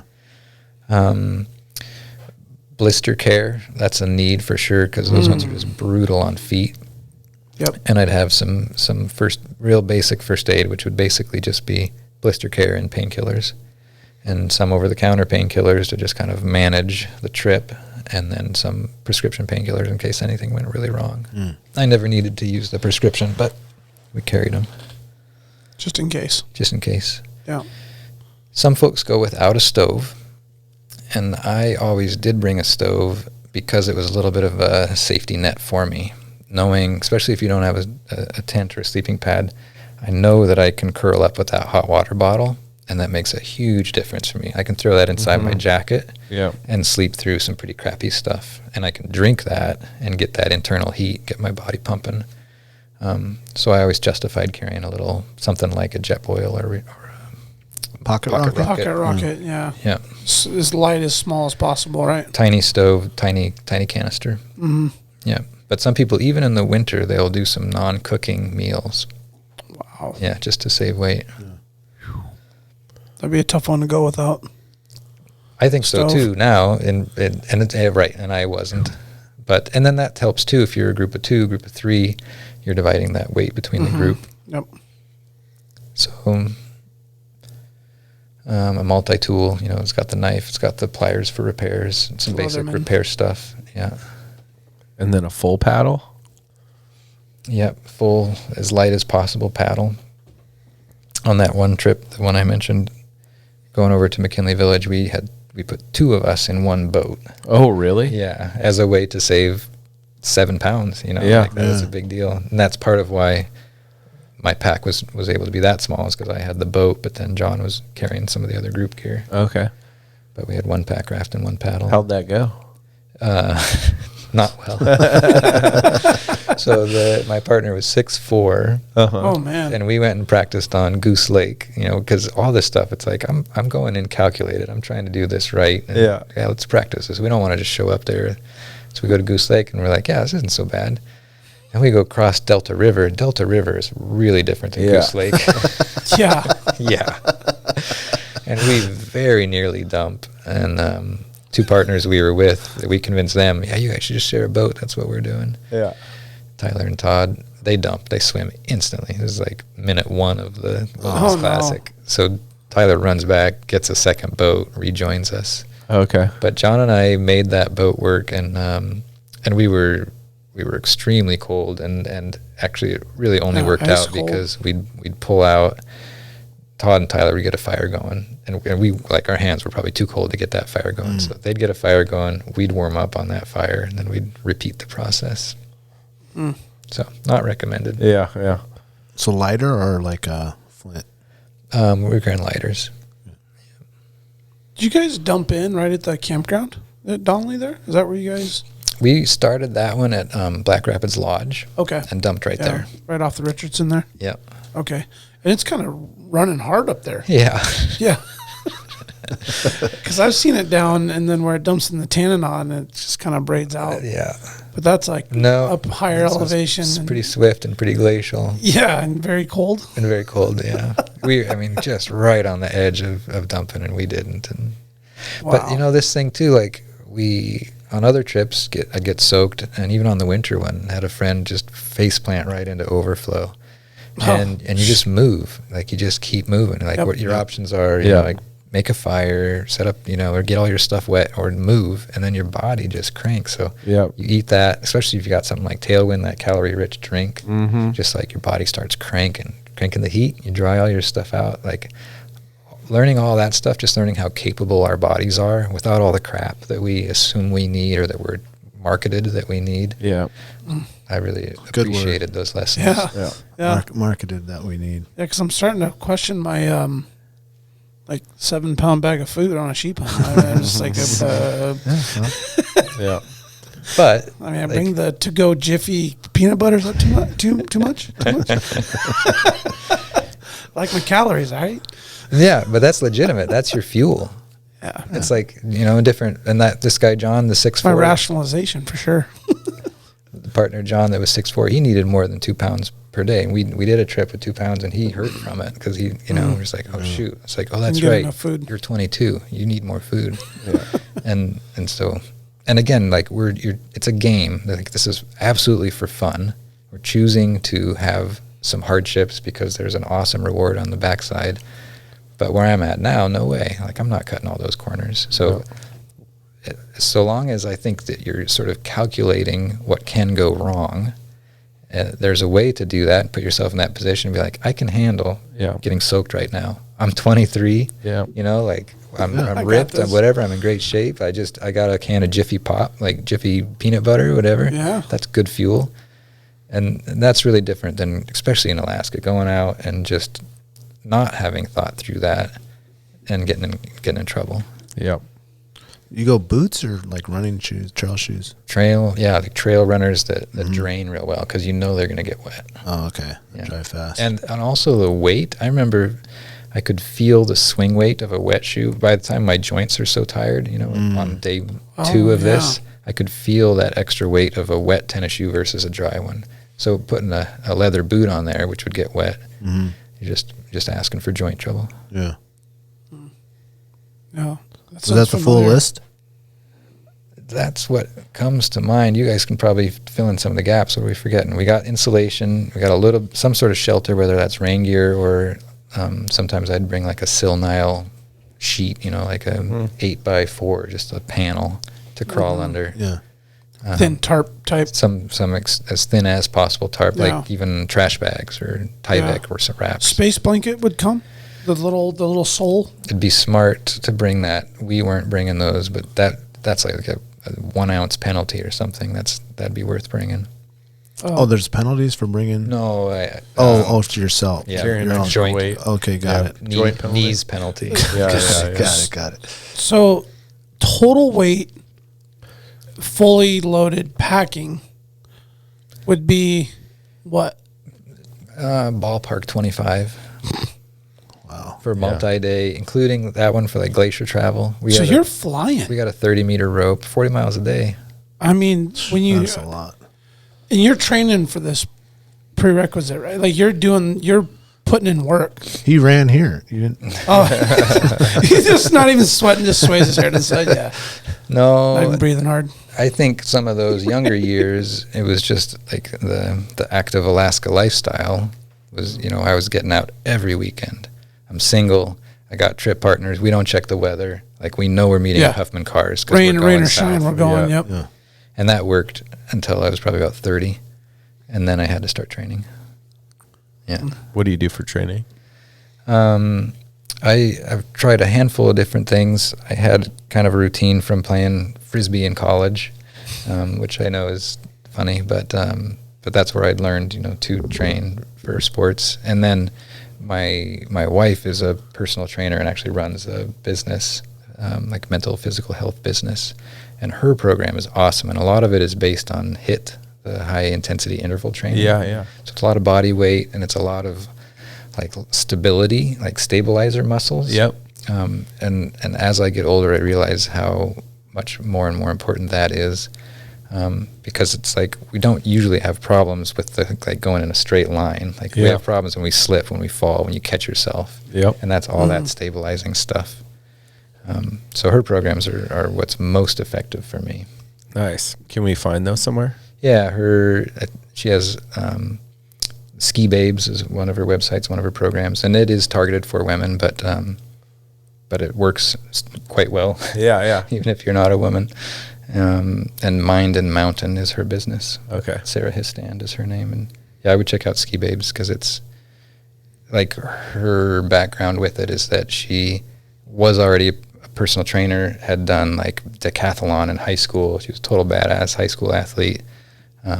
And then learned how to ski kind of later in life and had all of that insight. She's like, oh, this is kind of like doing a curtsy lunge. This is kind of like doing blah, blah, blah. So she had this really nice perspective on how, like what you could do at the gym, what you do at home that would help you be functional outside. So it's not like a physique sort of fitness. It's like chop wood fitness. It's like work on the car fitness. It's like that kind of lifestyle fitness. I needed that this morning, changing the flat tire. It's like it's real. Like it's real. On the way to kids' school. Oh no! So the kids are there watching you. I backed it up to the house. I went like 200 yards backwards. So didn't want to make a turn. When you're on the races, do you bring like bear spray? Man, we weren't bringing bear spray. Just going for We're it. making noise, and I know. And in retrospect, I'm like, wow, that's a bold move. Bold move. Yeah. And I remember being too tired to make noise and thinking, this is dumb. Just vulnerable. But not saying it because I was too tired to talk. Like, just vulnerable. And that's the language I like using about it is when we're talking about risk. This is how I wrote about it in the Packraft Handbook too. It's like there's hazards and there's exposure and there's vulnerability. Hazards is stuff we can't control. It's like weather, water temperature, wind, sweepers, rocks in the river, avalanche. You have zero control over any of that. Thin ice. And then exposure, choosing to expose yourself to a hazard. What is exposed? And maybe you're not making that choice. Maybe a guide is making that choice for you. Or maybe you're living in one of those Juneau neighborhoods that's like below an avalanche run out, That's exposure. And then vulnerability, I love it. That's everything else. And that we can do the same activity and have totally different vulnerabilities. And that might be because you're wearing a life vest and I'm not. Or it might be because you have been training and I haven't. It might be because you grew up surfing and you have this mental state when you're getting thrashed that you're like, you know what, it's going to get better. That's right. I'm going to catch my breath here. Just a matter of time. And it could be that I grew up in McGrath and didn't learn how to swim. It's like all of that changes our vulnerability, which is what the consequence is of being exposed to that hazard. That is well said. Fucking badass perspective, man. Yeah, well, and it's late to me. I didn't know that 10 years ago. And you put it all together. Recently, and it helped so much for me to have a framework, to have words, and they're not my words. Like that's coming from fabrication, like factory risk safety. There's a whole field of study. These guys have master's degrees in safety science. Like that's a real thing. Yep. Natural disasters. Like that's how these guys are talking about it. And I was like, oh yeah, somebody already knows how to talk about this. That's right. Well, how are they doing it? Man, it kind of really full circle brings it all together when you're planning something, because you have a lot of control in assessing all three of those subjects. Yeah, it's for the planning. It's perfect. Yeah, if you take those three things in your mindset, it's incredible how much you can actually. The only other thing you kind of have to know is like your own personal risk tolerance. Yeah, when you dive into that, that's probably the hardest one to calculate. I think, to honor, especially when it becomes part of a group. Yeah, and it's like my tolerance might not be the same as yours, and you throw your kids into the mix, and you're like, I want to do this, but the consequence of me messing up affects those guys. Yep. And then you get all this bias of like, well, we would have to do this other thing to not do this thing. Yeah. You know? Well, I guess as you do it more often and push yourself more, you know what your tolerances are. And I think practice is a huge way to do that, is to, skate thin ice, see what it's like, and you can identify that line that you're like, you know what, I'm not going to cross that line, and then honor it. Yeah. And it's hard to honor it.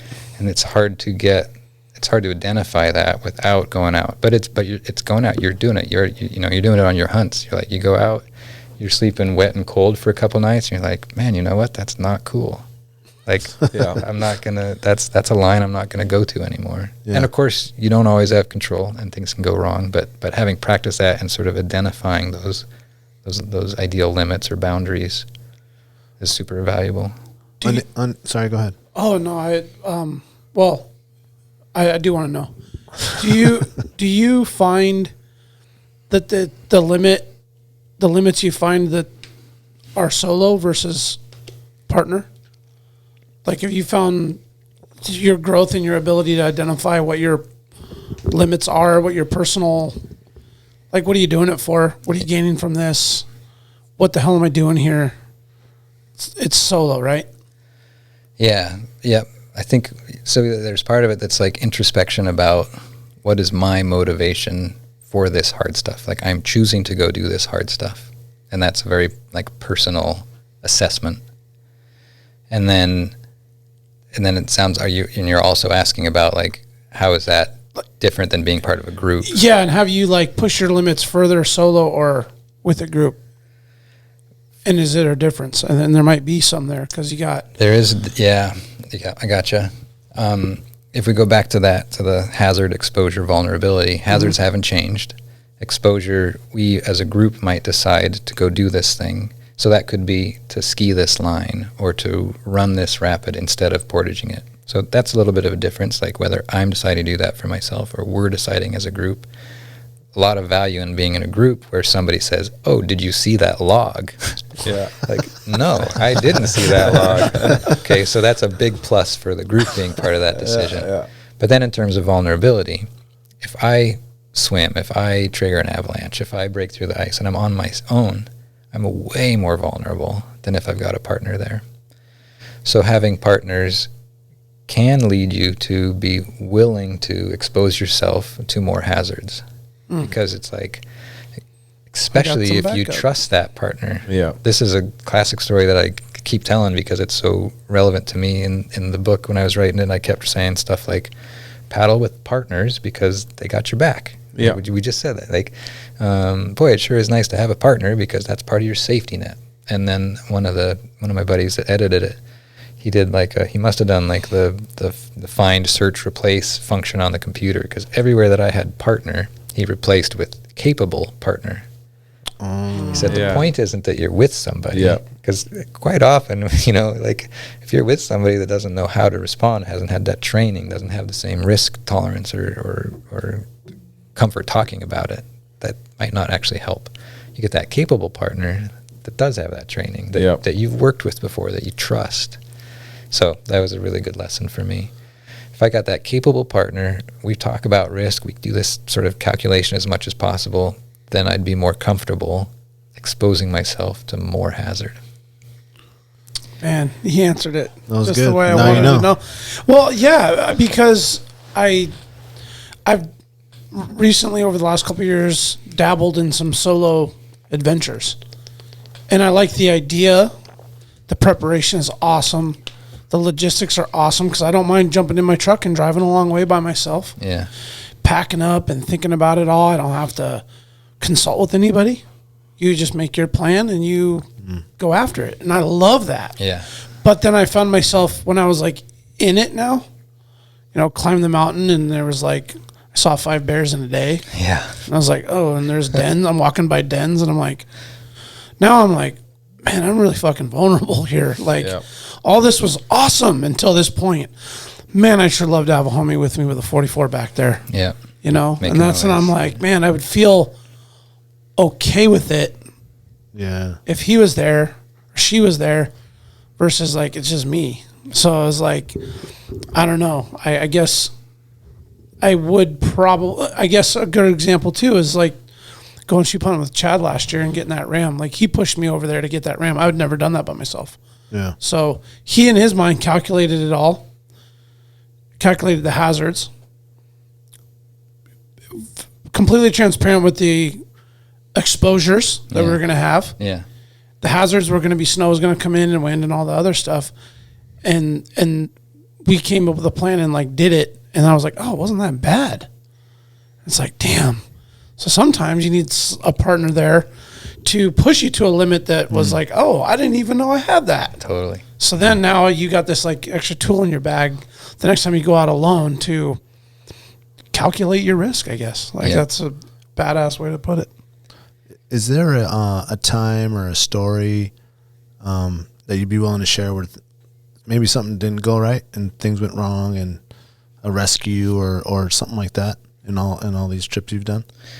Yeah, I had, and this won't come as any surprise to any of you, that like my evolution in adventuring, like evolution in anything, is that I accomplished something. I was like, that's badass. I just crushed that. I'm doing so good, and I'm just pushing harder and harder and harder. I'm doing wilderness classics. I'm kicking butt. I'm strong. Not running any problems. But he says, let's climb Denali. Sweet, let's climb Denali. We climbed Denali. No problem. Easy. Walk in the park. Awesome. So I'm just pushing it. And then the year after that Denali trip, we did a trip to climb Mount Logan. And we chose Mount Logan because Denali's the tallest in North America. Logan's the second tallest. So sweet, let's just, maybe I'll just start working my way down the chain. That'd be kind of a cool And where's thing. Logan at? It's in Yukon, but it's just in the corner there between... the way we got to it was by starting in Yakutat and going out to McCarthy. Okay. So we planned this trip, and Denali was so comfortable that we kind of apply the same approach, same tool set. We're self-supported. We fly into a village because that's cheap. We're using we're paying $6 to get to Yakutat with our Alaska Airlines miles, and McCarthy on the road system. We catch a ride out. Like we're doing this because we're, I probably was, I don't know, 28 or something, and or 30 something, but frugal, the nice way to say it. Yeah. cheap bastard. Yeah. And so then on that trip, a lot of stuff went wrong, and you want some specifics. So it starts, we're going to climb Mount Logan. It's got this East Ridge. That's our route up it. It's a semi-technical route. And we go up this 200-yard apron to access the ridge and then trigger an avalanche. And I'm buried and another guy ragdolls like at the top of the debris. So we both take a fall, and I'm partially buried at the bottom of that. I was able to just like you're supposed to, like punch an arm out and get that airway along an arm. So but midway through that run, there's a bergstrand. So in case listeners aren't familiar with that term, it's basically just like a crevasse. It's where the snow apron peels down just by gravity, peels down the face of the mountain there and opens a gap like a crevasse. And I know that thing's coming, and I'm just choked in debris. I can't see anything. Like I'm literally having to spit snow out of my mouth because it's just cramming me. Can't control my arms, can't control anything. And I feel myself airborne over that gapping hole, and knowing that if I go into that thing, that's it. There's no way my crew could get me out. We've got shovels, we got beacons, probes, we got that stuff, but you can't, I'm going to get too deep. Too deep. And then I feel myself land on the other side, and I'm just like, woo! I'm like, this is amazing. You know, like knowing that my chance for survival just went way up. And then I get that arm, that airway at the bottom, and then I'm like, I'm sweet. Those guys are going to come get me. No problem. I chill out, recover. So that sucked. And then so they used the beacons to come find you? They didn't need to because I was able to get that arm out. Oh, and they saw it. Okay. Yeah. And I was, and even then, I was even able to move some of the chunks of snow like from my hand and kind of like get myself out. Start digging a little. A little bit, yeah. I couldn't get myself all the way out, but I didn't need to because they're coming down. So that was a close call. That was as close as it gets. Just right out of the gate. Well, that was 10 days into that trip. Oh, wow, okay. Yeah, it took a while to get there to approach that. And then we decided to ski around Mount Logan, like in the flats, and go up a non-technical route, a route that we could just ski all the way up, try to get on the summit. We do that. It was hard as well. And we get up top, and at some point during the day, I had moved my goggles up to my forehead. It was like whiteout conditions. Didn't think of it. And I'm reading the GPS. I forgot that. That was a big part of it. Was that to see the GPS screen, I was having trouble seeing it through my goggles. No big deal. We do our super hard, terrible day up at like 20,000 feet. And then I get down to camp, and I ask the guys, like, are you guys seeing this weird haze in the air? And they're like, nope, uh-oh. So I got snow blindness. Mm-hmm. And so was like basically excruciatingly painful to open or close your eyes, to blink for maybe 3 days. And so we got pinned in the tent for a day with bad weather. And then we're camped at like 16,000, and which is terrible on your body. You just get weaker and weaker. And if we could just drop any elevation, I'm going to recover more quickly, and they're going to recover too. So we make a plan, and I basically snowplow down that damn thing, not blindfolded, but they put cardboard in front of my goggles, so I couldn't really see. So you could just kind of see like right. Man, I couldn't see any. They poked a hole in a book cover, like the cardboard was a I think it was like The Hobbit or something. It's one of the Tolkien books. Yeah. Poked a little hole in the middle of it and put that inside my goggles, so it just blocked out everything except for this little pinhole. But effectively, I'm just snowbound. I'm on a rope, and I'm just trying to hold that rope tight. And every once in a while, I smash into the guy in front of me and make him, I fall or they fall. We're carrying, 60-pound packs and all this crap. So that sucked too. And then, I don't know, 3-4 days later, we're floating the Chitna River out. This is our exit. We're home free, and pushing it like late in the day and goal oriented. I really want to get down to where there's driftwood on the shore, so we can have a fire, our first fire. This would be a big deal. And I swam. 2 of us swam, fell out of the boats, capsized out of the boats, and at that point we're on like day 28 of this trip, self-supported, lost tons of weight. Like, I remember the clouds would go over the sky, and I'd be like, I need to put a layer on, or the clouds would go over the sun. Clouds would move past the sun, and be like, I'm too hot. Like, that's how transparent my body was. And so I'm basically hypothermic there coming out of that swim, and I was able to get myself to shore. And it happened to be where there was the first wood. We had a big fire. Man. These guys made soup for me, filled me up, but I couldn't get out of my own clothes. Like, I couldn't operate the zipper on my own, and I'm just wearing rain gear. So that one trip, three nasty things, all to me. Other stuff happened to the other guys. Yeah. Oh, you weren't the only one that. No, like 28 days. That's a long run, man. The other guy that was in the avalanche had a green strick fracture in his lower leg. So that's where like the bone kind of cracks but doesn't displace. Okay. So he was able to put weight on it. Mm-hmm. But that sucked for him. Another just guy hurting the whole time. Hurting, and he ended up flying out. Another guy frostbit his thumb pretty bad. Another guy, John, got altitude sickness. So just a bunch of stuff went wrong. And we finished that trip, and it was a huge sense of accomplishment. We did this thing, self-supported, but then it was so obvious that we had found and extended past that risk envelope. Like it was all too close to call. And since then, I've crawled away from that. My risk tolerance has never been the same, and I'm okay with that. Like, I kind of survived, and it's totally did. Yeah. Well, without your guys with the blindness thing, you would have been done up there. All of it. All of it. Yeah. The avalanche. Yeah. I mean, that 28 days. Like, how'd you guys eat? Like, what'd you guys? 2 pounds a day. Yeah. Same. We brought trail mix and Mountain House and chocolate and jerky and cheese. Yeah. Mountain houses? Yeah. Have you messed with any of the other? There's a ton of options now. The only other one that I have had recently that was new to me is it Peak.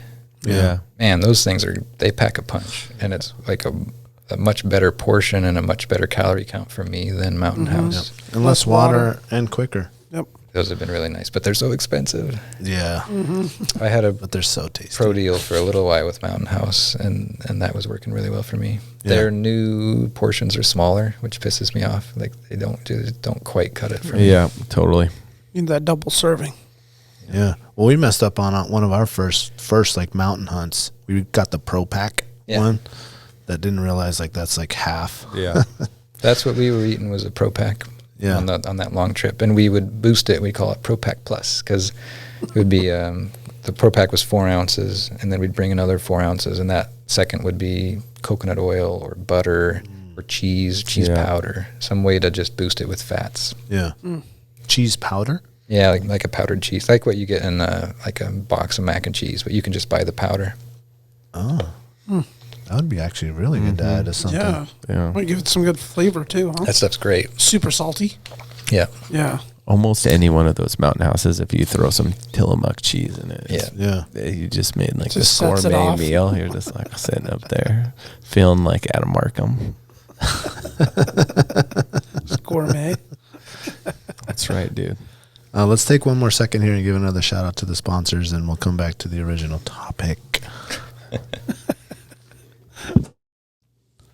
The Treehouse AK, your one-stop dispensary located at 341 Boniface Parkway. Be sure to ask the bud tender about their deal of the day, because honestly, there's always something good on deck. And guys, listen, this is where the culture lives. At the Treehouse, their dedication to servicing consumers has been developed through a lifetime of involvement in the cannabis culture. They're committed to providing the highest quality products at whatever value your budget affords, while always maintaining the deep-rooted principles that have carried them this far. Their focus is on relationships over transactions, and you can always depend on them to treat you with the respect you deserve. Hit them up at thetreehouseak.com, and remember, you must be 21 years of age to enter their store. Tailored Restoration, 24-hour emergency home services, helping Alaskans restore their dreams since 1972. Services include fire, water, mold, post-emergency cleaning, repair, and remodeling.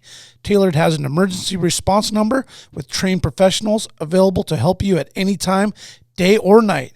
Give them a call in Anchorage, Eagle River, Matsu, or Fairbanks. Make an appointment today at tailoredrestorationalaska.com. Since 2008, Serrano's is Anchorage's own new generation of old cocina. Their menu showcases the passion and love of their rich heritage and unique family recipes that have been passed down through the generations. Serrano's goal is to embrace and display trad flavors using the best ingredients that are available. They focus on making everything from scratch daily.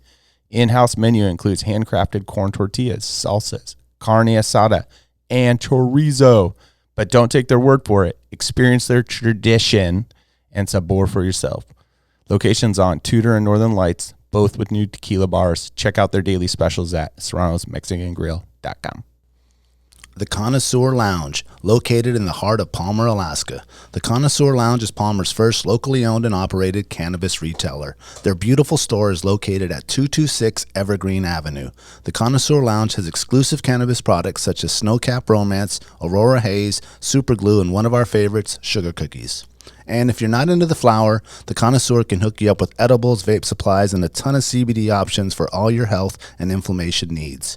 Check out their daily deals at theconnoisseurlounge.net, or even better, stop by the lounge today. Remember, you must be 21 years of age to enter their store. Or Rockies, or, like jagged, There's gnarly. Yeah. Yeah. I want to start with the pack rafting topic. Have you seen a really big evolution in how good they are, how light they are, materials? Like, do you have a good history on? Yeah. Yep, I started, I think maybe 15 years ago now, and that was not the first generation of these recreational Packrafts, but basically the second model. The first ones, and I still see every now and then I see one of them around. They're these real distinct, like green boats with yellow tape on the seams. Yeah. So I missed that era and got in on the next evolution, which the biggest difference was it included a spray skirt, like a Velcro attached skirt to help shed water. And since then, a bunch of design improvements and material improvements, and a lot of that's coming from Alpaca, that original brand that was here from Alaska. But there's also advancements getting made. Like, there's more than 30 manufacturers now, which is a huge change from even 5 years ago. And so with so many different people designing boats and making boats, there's a lot of new insights, and people are trying new things with the designs. Where do you see the future of it? Oh, yeah, good question.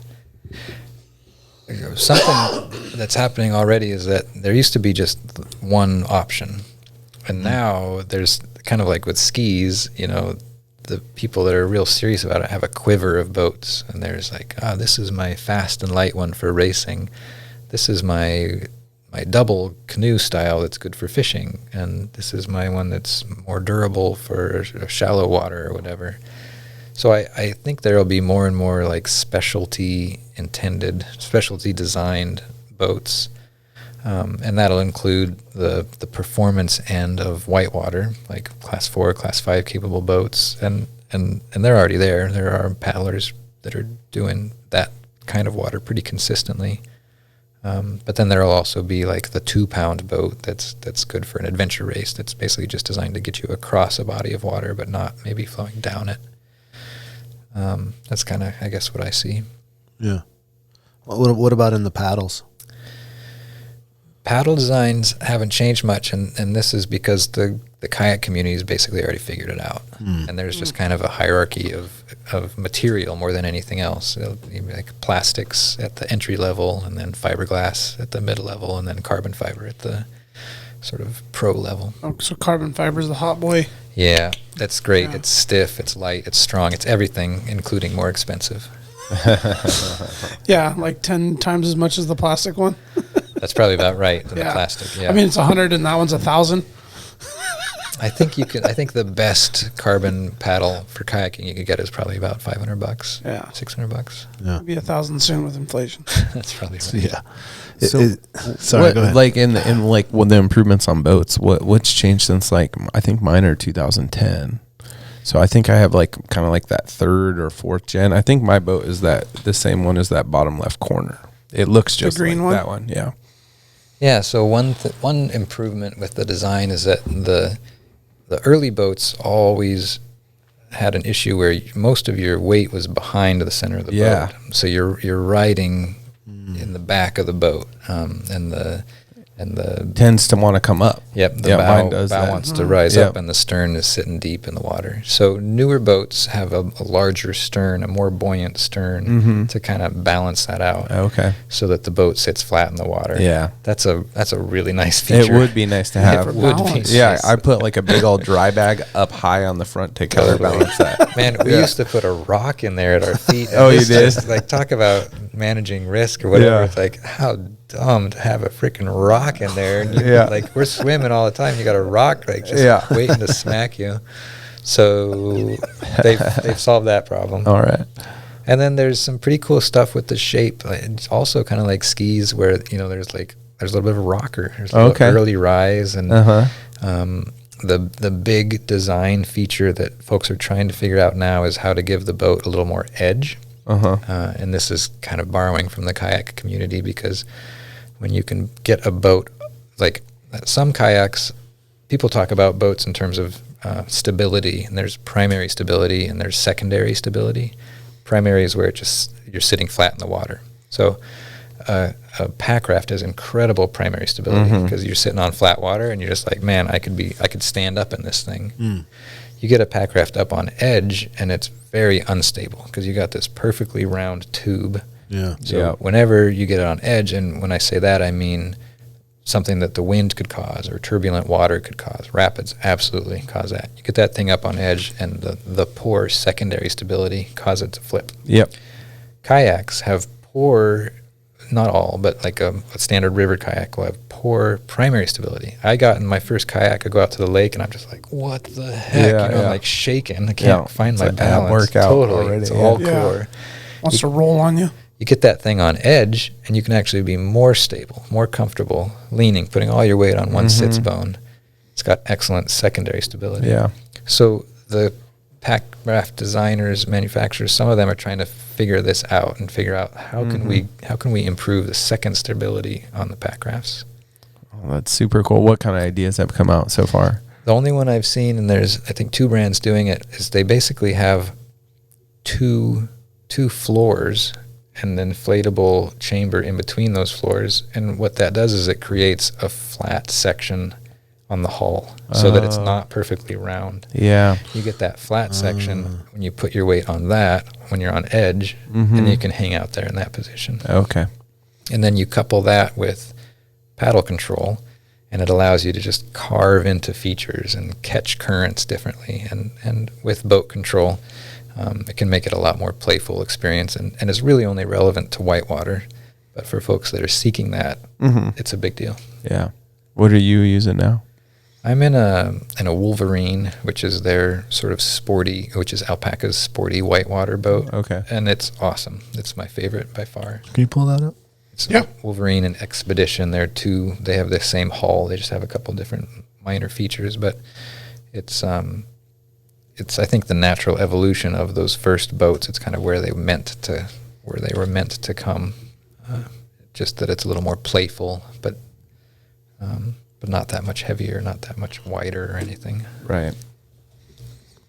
Is there kayak Packraft beef? Yeah.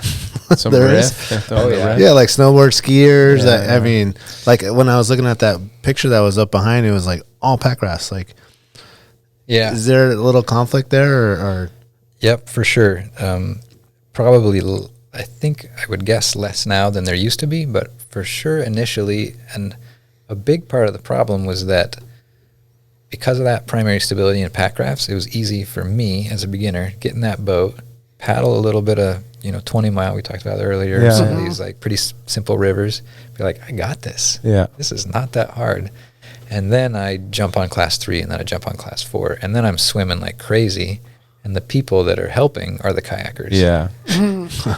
You're messing up their vibe, man. Well, they're just like, they're worried about us. Yeah. Because they're like, Yeah. these guys are paddling stuff without the skill set to actually manage it. Like, they're just getting lucky. And that was absolutely my case. I got lucky for years and years and years. And then, honestly, for me, it was losing a friend that shocked me out of that. It was just like, oh, shit. Like, I shouldn't be on this water. I don't know how to catch an eddy.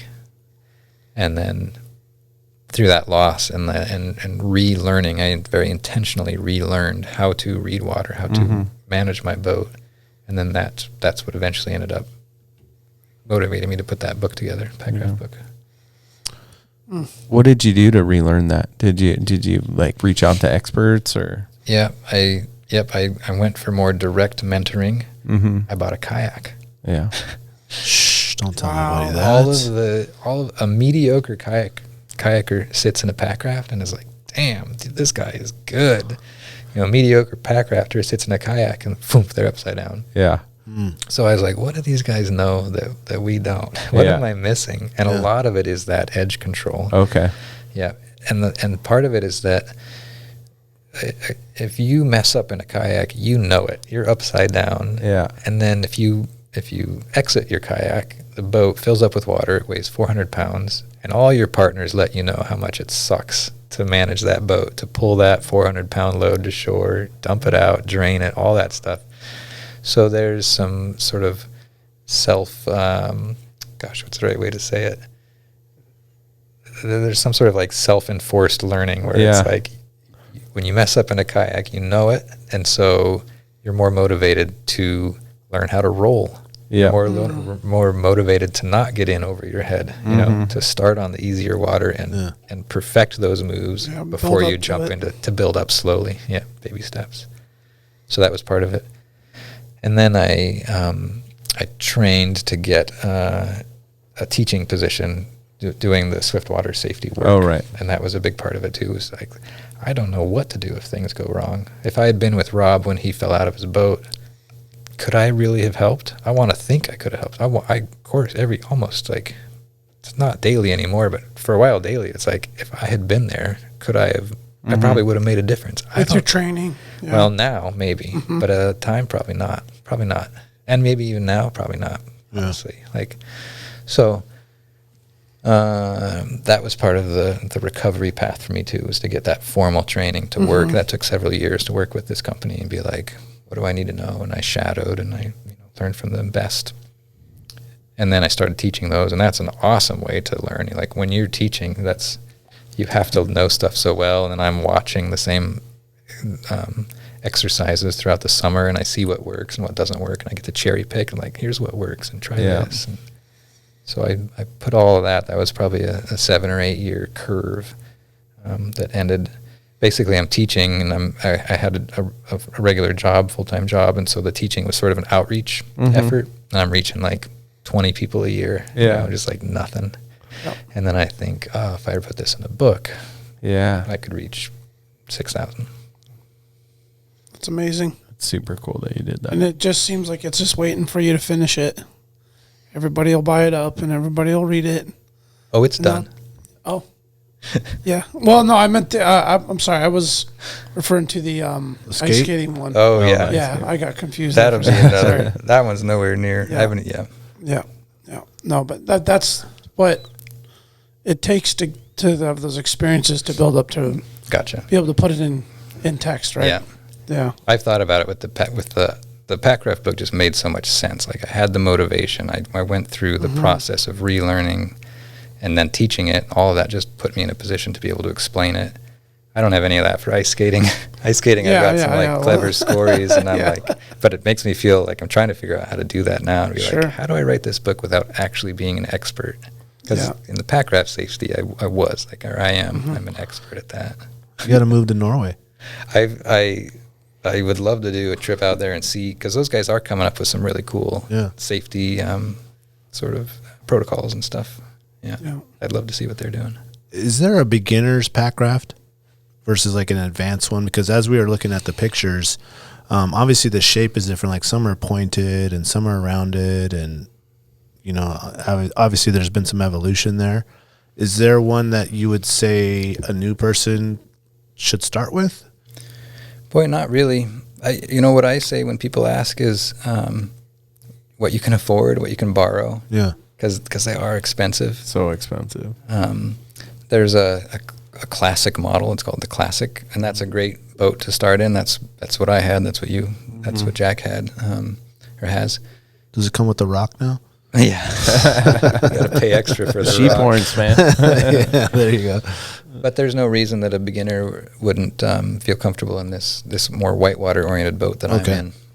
Yeah. I think the only thing you could really do wrong with the purchase is that some boats aren't intended for downriver travel. Like if you buy that 2-pound boat, it's going to be dangerous if you try to bring it through any rapids. Yeah.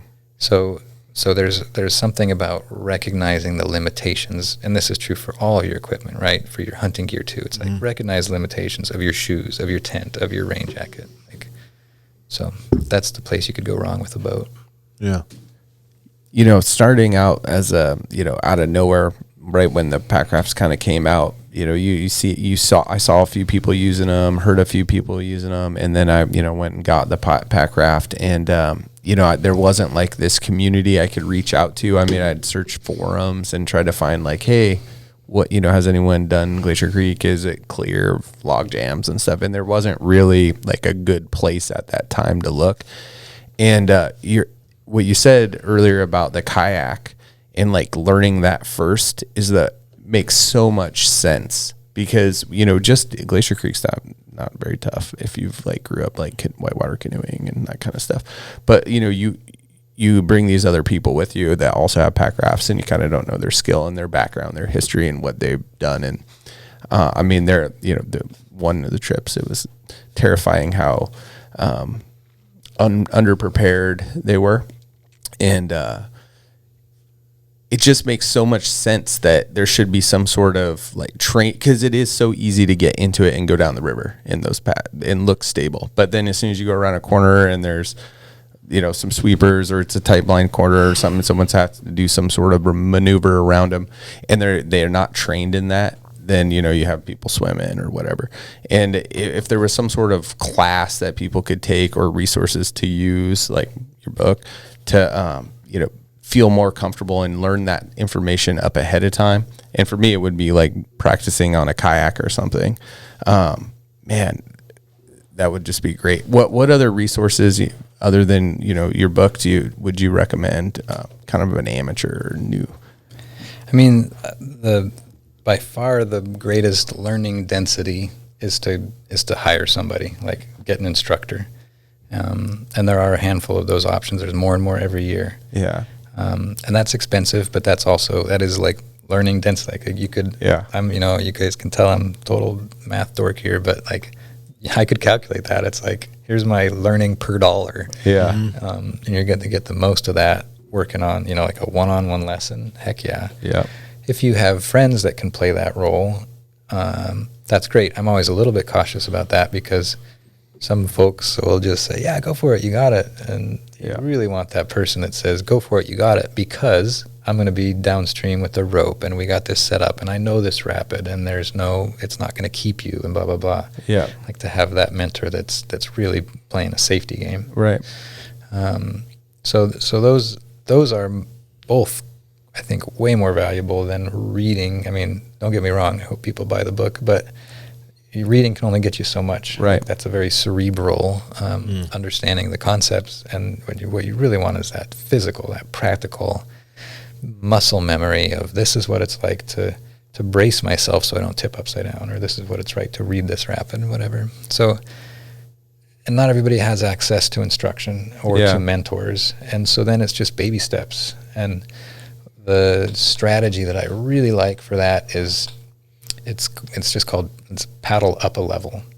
And it just means that you can make class 3 maneuvers, technical maneuvers on easier water. You don't have to be in hard water to make those hard moves. So you practice hard water moves on easy water where there isn't that much of a consequence. Like, there isn't any wood, or it's not that cold, or whatever. It could be any of those factors. But that allows you to build that muscle memory without actually being exposed to the hard stuff. Right. Then when you're ready, go do the hard stuff. Yeah. How about if you're getting ready to plan a trip, like closer to real time resources on, the conditions of rivers, and if people have floated them recently, if there's any log jams and that kind of stuff? So the American Packrafting Association has a forum, and APA was started by a guy in Eagle River, and it had a huge Alaska sort of chapter. And I don't know what's going on, but that's been down for a year or something now. And I hear that they've still got the forum contents and they're going to bring it back, but I haven't seen that yet. But that's one potential source. I assume it will come back to life at some point. And then there's a Facebook group, Packraft Alaska, and there's a kayak one too. And more the kayak community is embracing the Packraft community, because Packrafters are starting taking the safety part seriously, and they're showing up with appropriate gear. They're wearing helmets, and they're not jumping into class 4 water on their first season. So both of those groups are excellent for looking for current river conditions. That's where I go. Okay. And people are great. They go run 6 mile and they say, hey, there's new wood in the second canyon right below such and such. Yeah. That's awesome. That is so valuable. Yeah. Know that. Yeah. Absolutely. We kind of skimmed over.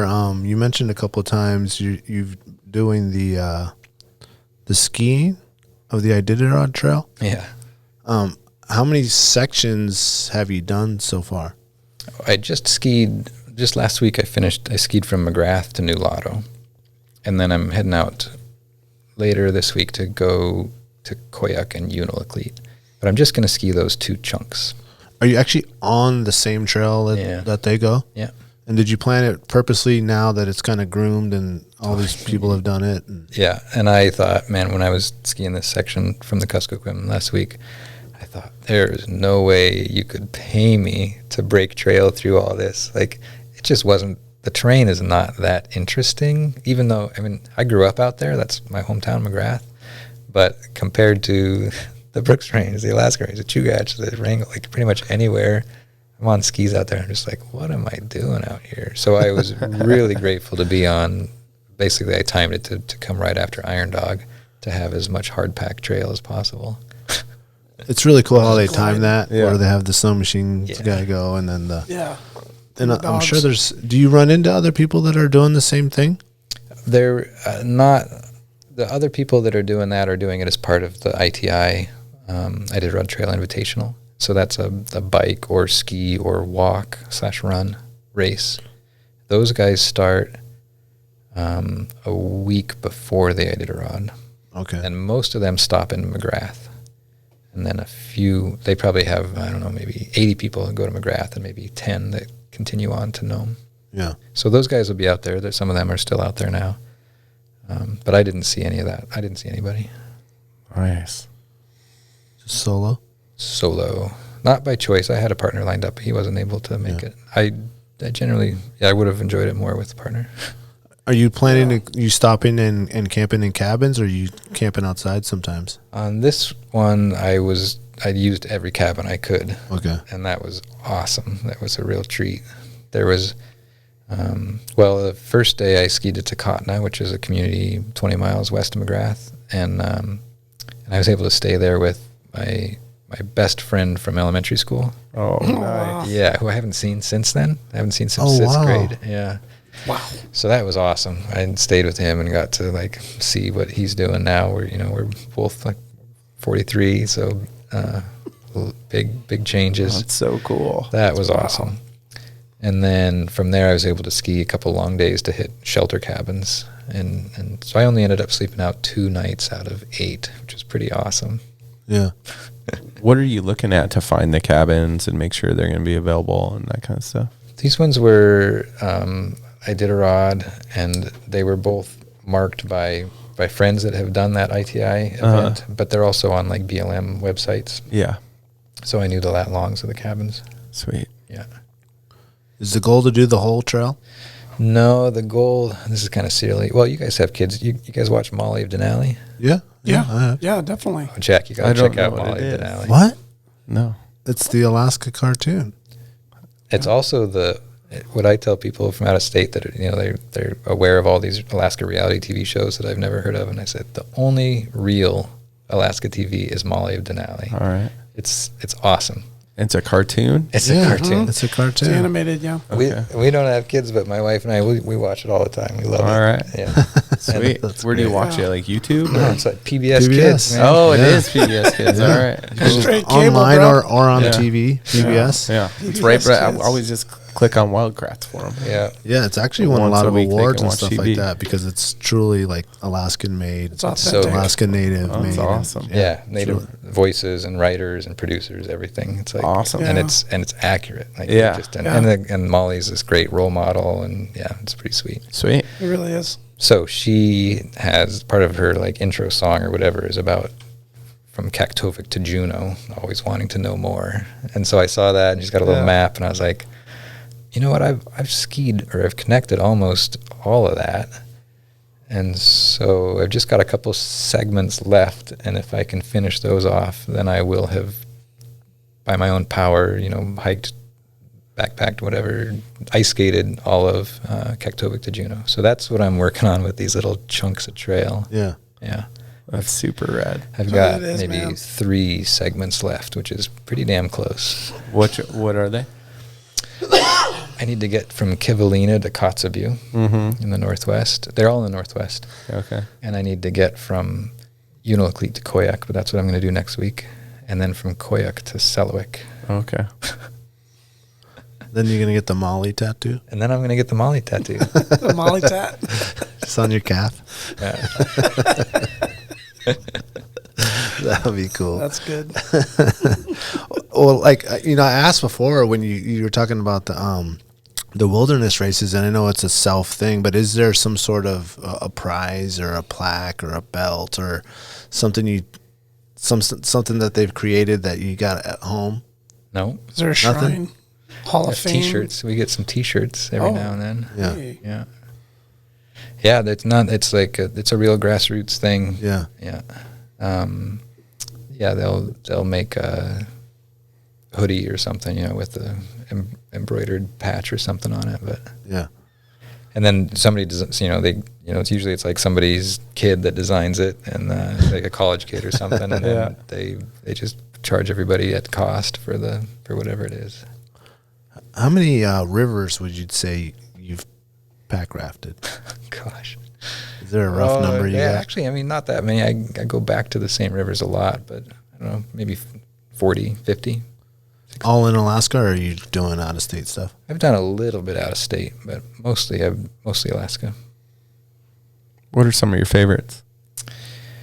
Boy, being here in Anchorage, we have access to 6 Mile, which is absolutely world-class whitewater. And it's funny, I'm generally not interested in redoing stuff that I've done before, like certainly in terms of hiking and backpacking. But I think I could paddle 6 Mile every day. And part of it is that it's different every time, different water level, different color and all that. But 6 Mile is world-class. And then Little Sioux at the base of Hatcher Pass, that's another phenomenal run, super fun, gorgeous, and very different from 6 Mile. It's a lot of boulders, a lot steeper gradient. And then Willow is another world-class run, and that one I don't run as often just because it's a little bit further away. But those are all some of my favorites, and they're all road access, just easy, hour and a half away. Right. So cool. Did you do airdrops and then come out like Sheep Creek or I did Kashwitna or any of those kind of things? I've done Sheep, but we hiked in instead of doing a drop. Okay. Yeah, I took the trail up. ATV to start, and then just high country. That was a long time ago. I don't remember it too well, but I've done other trips like Talkeetna. We'll fly in for Talkeetna. That's a really nice river. Yeah. Yeah, that's got to be a nice... And is that from the canyon section? Above the canyon, yeah. Okay. We'll fly into, it's like Stephenson or Murder Lake, I think is one of those. And then dump out onto the river and... All the way to town. Wow. Nice. Is it pretty sketchy through the canyon right there? It's full on class 4. Yeah. It looks just really powerful, the way it like... I've gone at low water, and that's been on purpose. Oh. Yeah. By design. Yeah. Yep, As you're cruising by the Mahays jet boat, waving. Yeah. Yeah. You have your eye on any trips this year, or some things that you haven't done yet that's on the bucket list? The main focus really is trying to finish these segments on my silly little Molly Denali. But my wife and I will do another trip into the Northwest, like not the actual Brooks Range, but there's a little pot of mountains south of the Brooks Range that we're really excited to go hike in. It looks like there's no brush in any of the valley floors, so it looks like really good walking. Is that Google Earth? It looks like that. Let me tell you. Where is that? It's part of I think it's part of the DeLong. No, it's Baird. It's part of the Baird Mountains, but Baird kind of contains a larger area. But it's basically northeast of Kotzebue and not too far from Kotzebue. Cool. So I think it'll be kind of an affordable flight and just really good walking. Looks like there's a lot of good caribou trails through the passes and Yeah. so it's Beautiful but it's country. isolated. We won't be able to cover a lot of ground, but we'll probably do something more kind of base campy, do some fishing and smaller hikes. Awesome. Sounds amazing. Yeah, I'll never match my wish list of things I want to do in Alaska. It's just You can't. It can't. So much you want. And I appreciate that about it. But sometimes I get stressed out. I was like, I really want to, paddle this river and do these hikes, and it won't all happen. But I've got a list. What kind of Brooks Range trips have you done? I've done a few ski trips that were all centered on the Hall Road. And then we've done summer trips, my wife and I, that cover all the way from Kivalina to Kaktovik. Okay. Yeah. So 3 different years we did like the the Arctic Refuge, and we did the Gates, and then Yep. we did Western Brooks Range. in Okay. 3 different chunks, and those were all maybe 350-mile trips. Sweet. If you connected, you're hiking up there to some pack rafting rivers, what river would you pick? So this kind of goes back to what we were talking about with vulnerability, Uh-huh. and those favorite rivers that I mentioned, those are all the roadside class 4, Yeah. like technical water. And when I'm going remote into the mountains, even though I'm with some partners, I'm dropping, because we're more exposed there, because we're that much farther from help, I'm personally choosing less technical rivers. Sure. So I'm not seeking that same 6-mile style rapid in Yeah. the middle of nowhere. Same thing on skis. Like, I'm way more comfortable skiing steep stuff at the resort than Yeah. I am in avalanche terrain, right? Same game. Yeah. So the rivers that we floated up there have been class 2, Uh-huh. and that's felt awesome. Yeah. And we kind of feels like you can't go wrong. Yeah. The Alatna, awesome. John, awesome. Like, no attack, awesome. Not as exciting, but then that sort of, okay, it's more of a scenic, Yeah. a scenic float. Way rather more than- enjoyable long run, right? Yeah, Like it's looks not more comfortable. so in the boat. sketchy. Yeah, you're Yeah. not like, you don't have elevated stress the whole yeah, time. anxiety about this sweep or this stretch coming up. Exactly. You know, And one kind of wild thing about the Brooks Range that's easy to overlook is that their rivers respond to rain a lot more quickly than ours do down here, and it's because of permafrost and soil, and all that vegetation. But several of our trips up there have switched from like barely floatable to flood stage in like a day. Yeah. And so even though those rivers that I mentioned, class 2, these were great destinations, they can also and have caused problems, caused fatalities. So that's this tricky thing too, where it's class 2, but then at high water, if you're going unprepared or you're cutting all those corners because you're in the middle of nowhere, maybe you're not bringing a life vest or something. Like, that's certainly nothing I would ever recommend. But because of that, people can get in trouble even on class 2 water. Sure. Yeah. I think maybe the most scenic float up there that we did was the Alatna or maybe the Ambler. We got Okay. the Ambler with really good water. Yeah. Other people do seek more of the whitewater, and they'd have better answers, like Roman Dial. I'm thinking of, he's done a lot of whitewater paddling up there. Yeah. I was thinking more of a scenic float. That's a trip that I've always wanted to do, is go up there and trek around for a week or two and like have some point A and B to get to, but finish it out with a river. I would look at the Arctic Refuge, the stuff that's east of the road. Yeah. The hiking was the best there that we experienced in any of the brooks, and then the rivers were awesome and they weren't scary. Yeah. And there's some pretty cool stuff you can do either from the road or to the road that then cuts your cost a lot. Yeah, like Ivashak to the Sag. Exactly. Yeah. I think the Ivashak is probably the number one. If I was going to just do one, Yeah. I would probably, personally, I would hike to the Ivashak because I like that part. Yeah. And then float out. Yeah. About 4 years ago, we had that planned, and I was up there, and we were going to do it on I want to say like a Monday, and everyone else was going to fly up. And then this blizzard, it was like late in the year, and this blizzard hit in like late August. And we're like, okay, Really? when's the blizzard going to stop? And 3 days later, the blizzard's still going. And we're like, all right, well, we're not doing this trip. So, yeah. Yep. Someday. Ivashak, Canning, Hula Hula, Oakpalack, those ones, that's moving west to east. Yeah. Man, every one of those, absolutely worth checking out. Cool. do you have a time of year, like for the season that you would pick? For Where- the Brooks Range? Yeah, where the water conditions are, like your best bet is. I'm mostly deciding for the Brooks Range, I'm trying to avoid the bugs. That's my priority.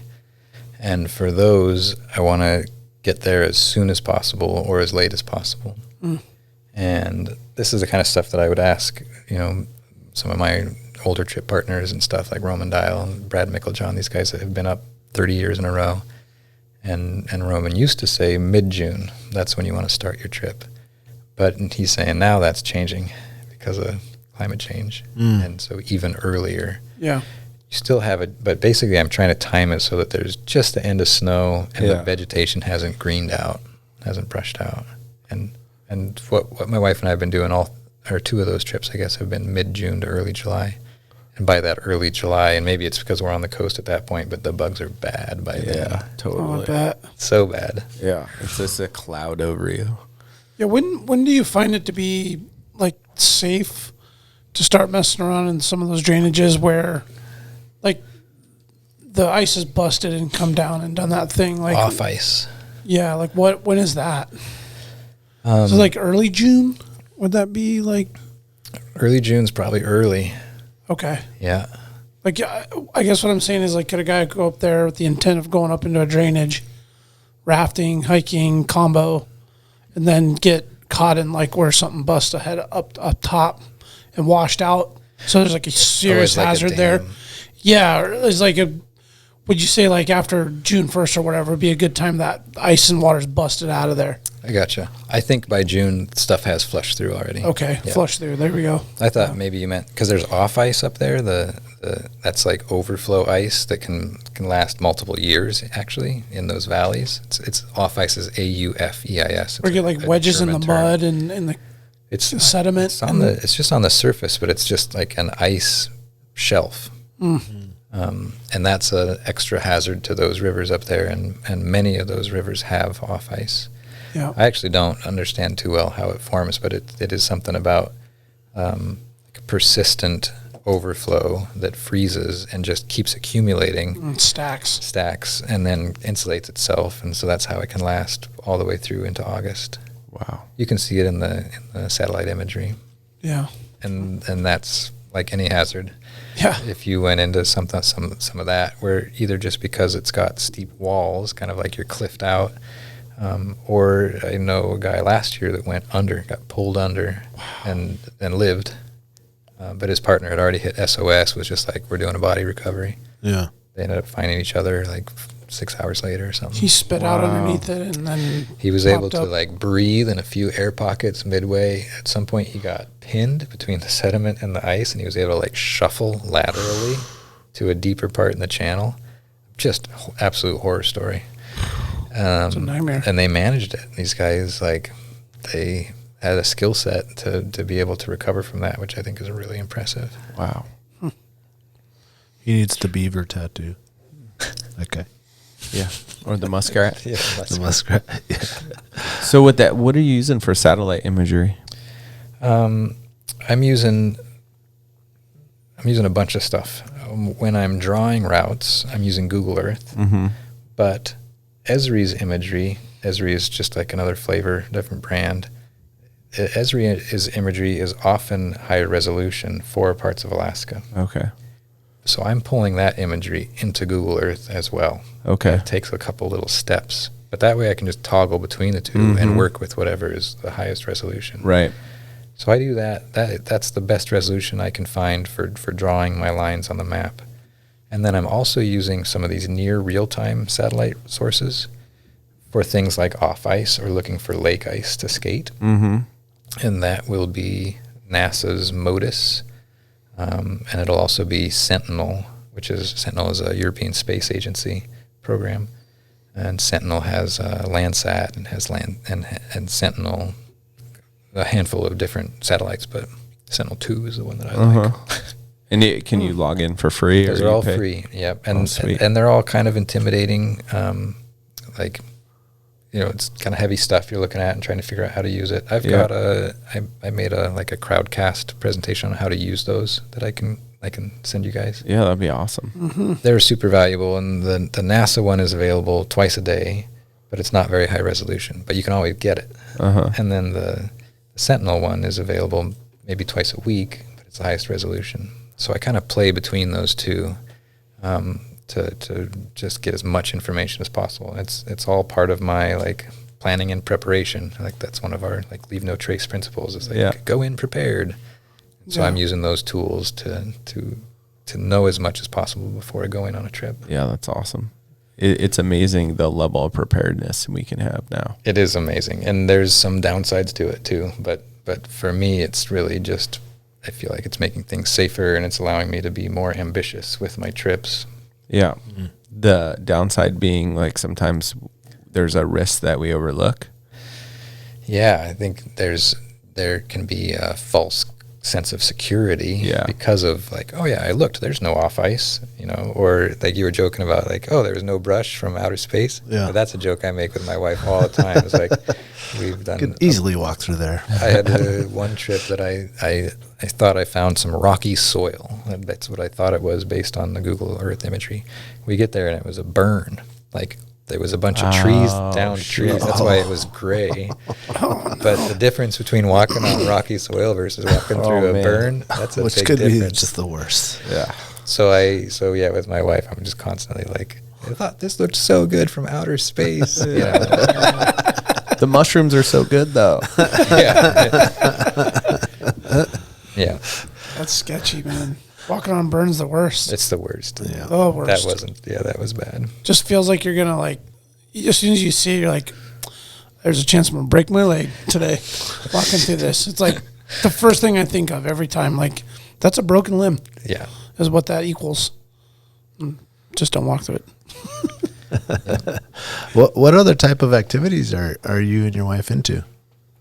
Or is that pretty much you're just sole focused? I think we covered them. It's skating and packrafting and skiing. And I used to do a lot of backcountry skiing. I'm doing less of that now. This year I did almost all cross country. Yeah. But yeah, that's the core of it. Nice.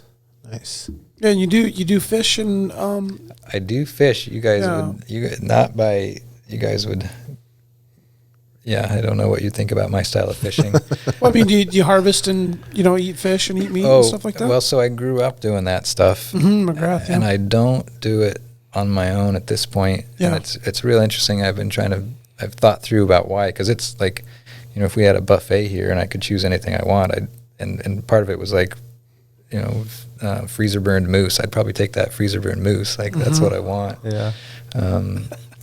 And I think part of it was that it was never fun as a kid. It was a chore. Yeah. Like it was taking care of the dogs was a chore. I like some dogs here and there, but like, man, I don't want a dog. Like that's a job. And hunting is that way too. And I want that meat, but I don't want to do the work to get it. Yeah. That's where I'm at right now. And I hope that changes. And I think it will as I'm less able or less willing to do some of this more remote stuff. Like, yeah, I should be going out to McGrath to help my folks hunt and stuff, but I'm not doing that right now. And there's still roots back in McGrath. They're still summering there, yeah. Spending their summers there. Oh, okay. Yeah. In the home that you grew up in too? First home, yeah. The first home there was like a plywood cabin. Yeah. And then we moved into a bigger house because that cabin was like, I don't know, 18 by 12 or something, and it was my brother and me, my mom, my stepdad, like classic style. So then they were in a bigger house, but then when the kids left, they went back to that smaller house, but then they had to move it because the river bank had eroded in to that site. Wow. So they're back in the original house, plus an addition, plus like 6 outbuildings, like classic village style. Sure. Yeah. The compound. Yeah.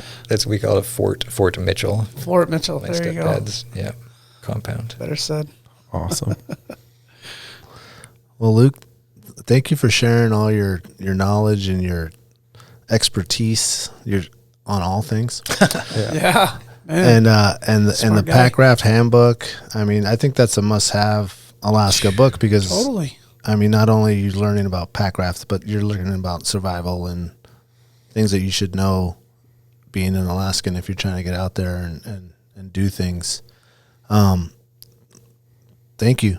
Thank you for coming. Thank you for all that you're doing and putting it out there. And we look forward to that new book coming out. In 6 years. Nordic skiing? Nordic ski handbook? Yeah.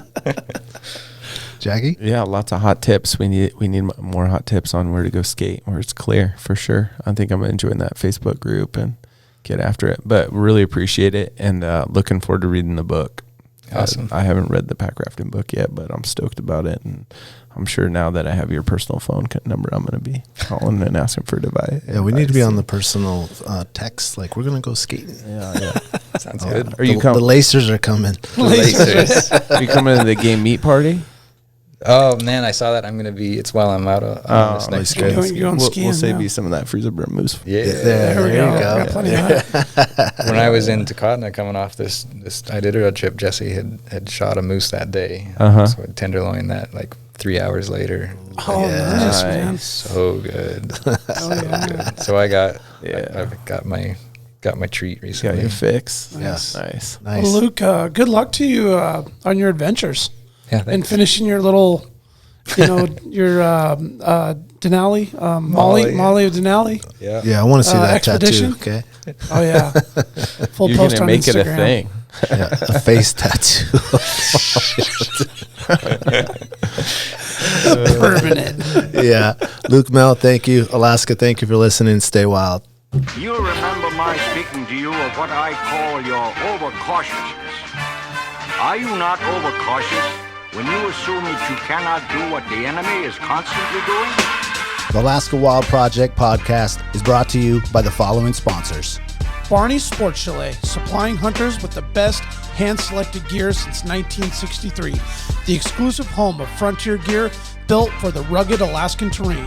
Your one-stop shop for all your outdoor needs. Visit Barney's today at 906 West Northern Lights. Arbor Digital, the forefront of digital assets, cryptocurrencies, and wealth management, providing a low-cost, research-based investment strategy for Alaskans looking to invest their hard-earned money. Visit acminc.com today to put your money to work.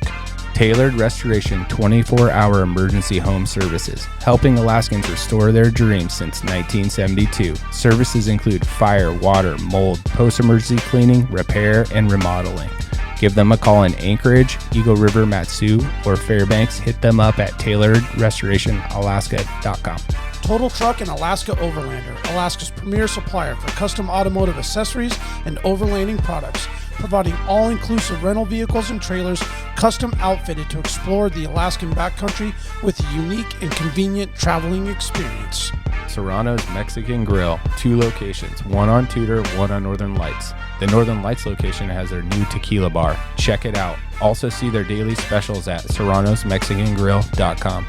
TheTreehouseAK.com, located at 341 Boniface Parkway, Alaska's own and grown cannabis and CBD store. Ask the bud tender what the strain of the day is to get your 10% off. The Treehouse, where the culture lives. The Connoisseur Lounge, Alaska's premier locally owned and operated cannabis retailer, located in the heart of Palmer, Alaska. Their cultivated products include Snowcap Romance, Aurora Haze, Super Glue, and much more. Find them at theconnoisseurlounge.net. AKO Farms, located in Sitka, Alaska, built from the ground up with concentrates as their single motivation, with exclusive products such as their sugar wax, full spectrum diamond sauce carts, and more. Ask your local bud tender about AKO. Marijuana has intoxicating effects and may be habit-forming and addictive. Marijuana impairs concentration, coordination, and judgment. Do not operate a vehicle or machinery under the influence. There are health risks associated with consumption of marijuana. For the use of only by adults 21 and older. Keep out of the reach of children, and marijuana should not be used by women who are pregnant or breastfeeding. The Bait Shack, located on Ship Creek upstream of the bridge. Can't miss the bright red shack. They are the go-to fishing gear rental and guide service on Ship Creek. Tight lines and fish on. Come hook into the action with them. Hit them up at thebaitshackak.com. Anchortown Dogs, located on 4th Avenue across from the old 4th Avenue Theater. Look for the blue and gold umbrella. From reindeer dogs to bomb euros, they've got you covered. Anchortown Dogs, your local gourmet hot dog and sausage cart. Crude Magazine, Alaska-based media outlet using the last frontier as a springboard to discover larger truths about the cultures of our great state. Read more at crudemag.com. Lawn Pro AK, Alaska's year-round professional property maintenance team. Services include snow and ice management, weekly lawn care, and more. Get your free estimate today at lawnproak.com.